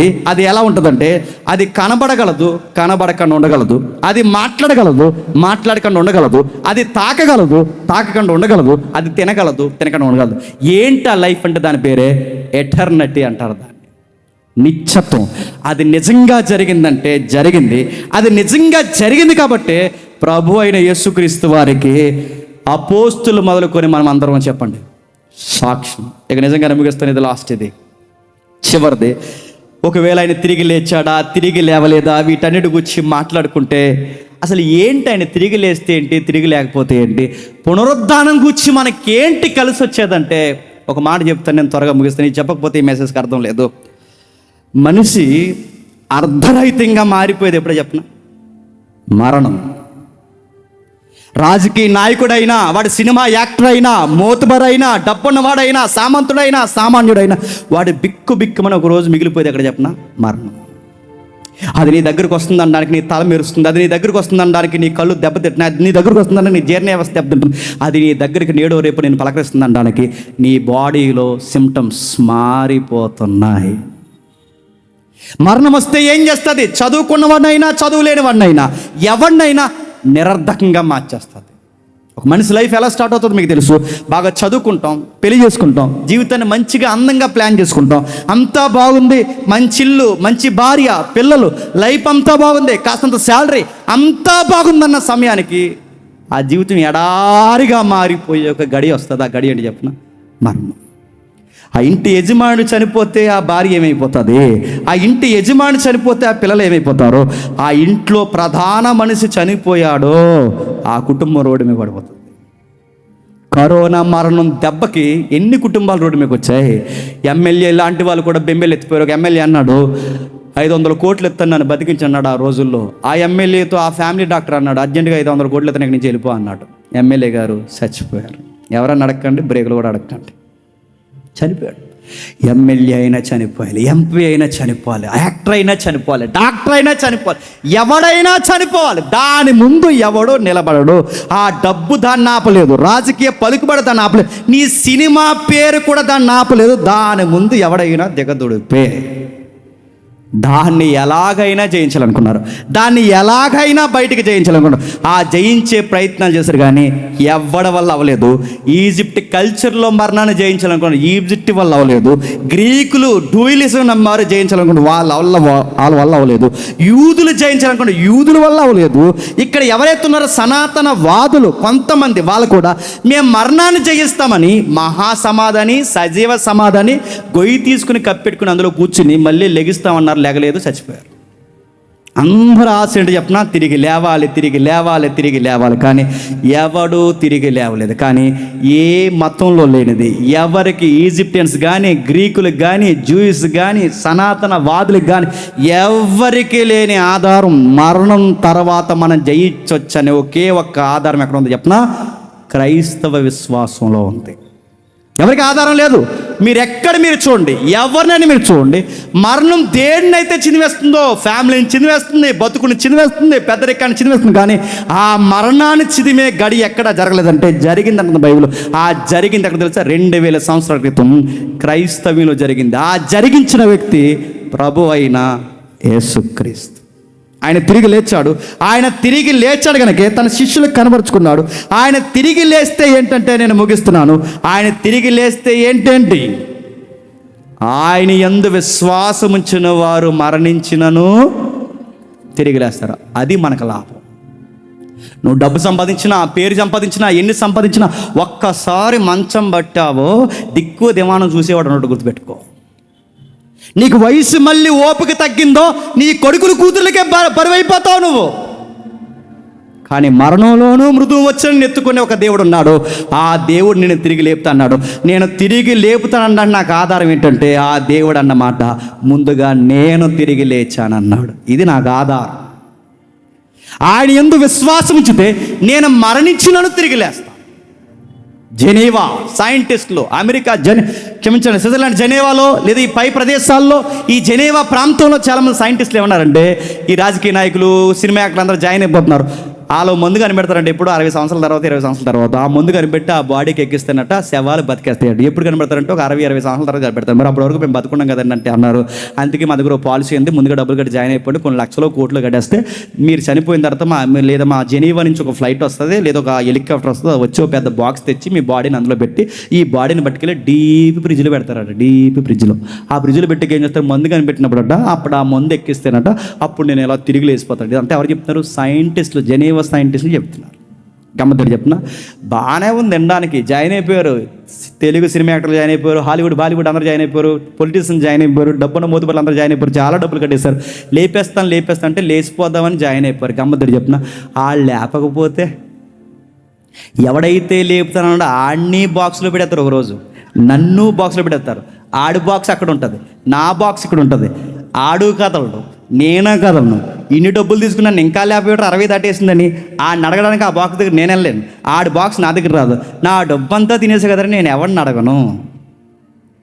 గమ్మద్దని చెప్తున్నా, జెనీవా సైన్స్ ఇచ్చిన హ్యూమన్ జీనోమ్ ప్రాజెక్ట్ రైట్ అని నమ్మాలి అంటే ఆ స్టేట్మెంట్ ఇచ్చిన సైంటిస్ట్ ముందుగా తిరిగి లేవాలి. అప్పుడు చెప్పు ప్రపంచానికి.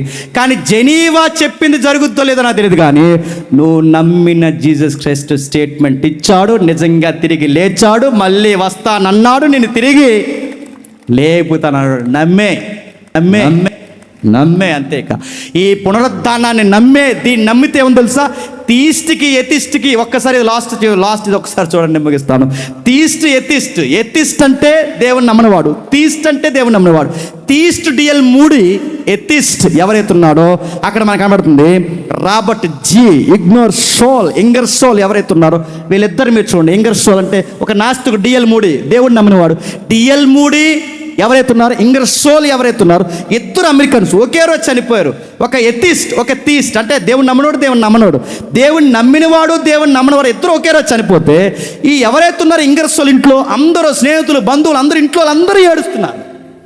కానీ డిఎల్ మూడి ఇంట్లో ఎవరు ఏడవట్లేదు. ఎందుకు చెప్పినా, డిఎల్ మూడి సువార్త ప్రకటించి చనిపోయాడు. ఇంగర్ సోల్ దేవుడు లేడని చెప్పి చనిపోయాడు. లేడని చెప్పిన వాడు చనిపోతే ఇంట్లో ఉన్న బంధువులు అందరూ ఏడుస్తున్నారు. దేవుడు ఉన్నాడని చెప్పిన వాడు ఇంట్లో ఎవరు ఏడవట్లేదు. ఎందుకు ఏడవట్లేదు అంటే, మా దేవుడు సజీవుడు, మళ్ళీ డిఎల్ మూడిని ఒకరోజు మేము చూస్తామని కుటుంబం అంతా అమెరికా ప్రపంచానికి సాక్ష్యం ఇచ్చింది. ఇప్పుడు చెప్పండి, రెజరెక్షన్ అంటే ఏంట్రా అంటే, మాకు జబ్బొచ్చి చచ్చిపోయినా, మమ్మల్ని ఎవడైనా చంపేసినా, మా రోగాలతో మా ఇబ్బందులతో మేము చనిపోయినా మాకు భయము లేదు, మా భయం లేదు. మా ధైర్యం వల్ల చెప్పినా, మేము క్రీస్తునందు నిద్రించినను మరణించి తిరిగి లేస్తాం. ఆయన వస్తాడు, తమ వరుసల్లో తిరిగి లేపుతాడు. ఇది మా రెజరెక్షన్ మెసేజ్. ఇది కాదని ఎవరైనా అనగలరా చెప్పండి? దీన్ని ఎవరైనా వద్దని అనగలరా? అందుకే చావులో ప్రతి ఒక్క వ్యక్తి జీవితం బయటపడిపోద్ది. చావులో సువార్త నమ్మిన వారికి, నమ్మని వారికి ఎక్కడే మనకి తేడా తెలుస్తుంది. నమ్మినవాడు చావును ధైర్యంగా తిరుక్కుంటాడు, నమ్మనివాడు జ్వరం వచ్చిందంటేనే భయపడిపోతాడు. డాక్టర్ గారు అన్నారట, ఒకడు వచ్చావా, ఎవరినైనా తీసుకొచ్చావా అనగానే 2 మోషన్స్ అయిపోయినట్టు వీడికి, ఎవరికి అన్నీ భయం వీడికి. కానీ పునరుద్ధానం ఆ నిత్య జీవాన్ని బలంగా నమ్మితే అలా చెప్పిన, రాని జబ్బా రాని, దెబ్బ రాని, వ్యక్తులు వెలివేత రాని, ఏదైనా జరగని, పోని, నన్ను పోతామని డిక్లేర్ డేట్ జరగని, నాకెన్ని జరిగినది, కరువైనా, కటకమైన, హింస అయినా, బాధ అయినా, ఏదైనా నా ప్రభు వస్తాడు, నన్ను తిరిగి లేపుతాడు, నేను మళ్ళీ సజీవంగా ఆయనతో పాటు జీవిస్తాను. That is resurrection. గుర్తుపెట్టుకోండి, ఇది నా క్రీస్తు పునరుద్ధానం. ఇది చెప్పడానికి తోమ వచ్చాడు, ఇది చెప్పడానికి అపోస్తులు పరిగెట్టారు, ఇది చెప్పడానికి ప్రపంచమంతా సులుబాస్తారు. ఇప్పుడు చెప్పాల్సింది ఎవరు చెప్పండి? మనం చెప్పాలి. నీ ఉద్యోగంలో చెప్పు, నీ సంసారంలో చెప్పు, నీ ఇరుగు పొరుగు వారు చెప్పు, నీ అందరికీ చెప్పు, ఇది నిజమని చెప్పు. దీనికోసం ఎంత బాగా చెప్పాలో అంత బాగా అన్నీ చదివి చెప్పు. నీ నమ్మిన విశ్వాసం ఏతుగడు ప్రతి వానికి సాత్వికంతో సమాధానం చెప్పు. నీ ప్రభువు సజీవుడు, సజీవుడు, సజీవుడు, త్వరలోనే రాబోతున్నాడు. Amen, amen, amen, amen. ప్రార్థన చేసుకుందాం. ప్రేమగల తండ్రి, కృపగల దేవ, ఎవరికి సంగతులు అర్థమైన తెలియదు తండ్రి, విలువైన సంగతులు మా కళ్ళ ఎదుటికి, మా ముఖాల ఎదుటికి తండ్రి తీసుకొచ్చి మీరు మాట్లాడు. ఇది వాస్తవం. ఇలాంటి సంగతులు తండ్రి మేము నమ్ముతున్నందుకు మేము ధన్యులం తండ్రి. మేము నమ్మిన విశ్వాసానికి ఆధారం లేని విశ్వాసం కాదు, బలమైన సాక్ష్యాలు ఉన్నాయి, కాదనలేని సాక్ష్యాలు ఉన్నాయి తండ్రి. ఇలాంటి విలువైన వర్తమానం మాకు అందించి మరొకసారి మా విశ్వాసాన్ని బలపరచినందుకు మీ స్తుతులు, స్తోత్రములు. మిగిలిన పెద్దల్ని, మిగిలిన కార్యాన్ని మీ చేతులకు అప్పగిస్తూ, దీని వెనకాల పడిన ప్రతి ఒక్క వ్యక్తి కష్టాన్ని దీవిస్తారని కోరుతూ, మా శత్రువులు, మిత్రుల్ని అందరినీ మీ చేతులకు అప్పగిస్తూ క్రీస్తున్నామని ప్రార్థన సమర్పిస్తున్నాం తండ్రి. Amen, amen, amen.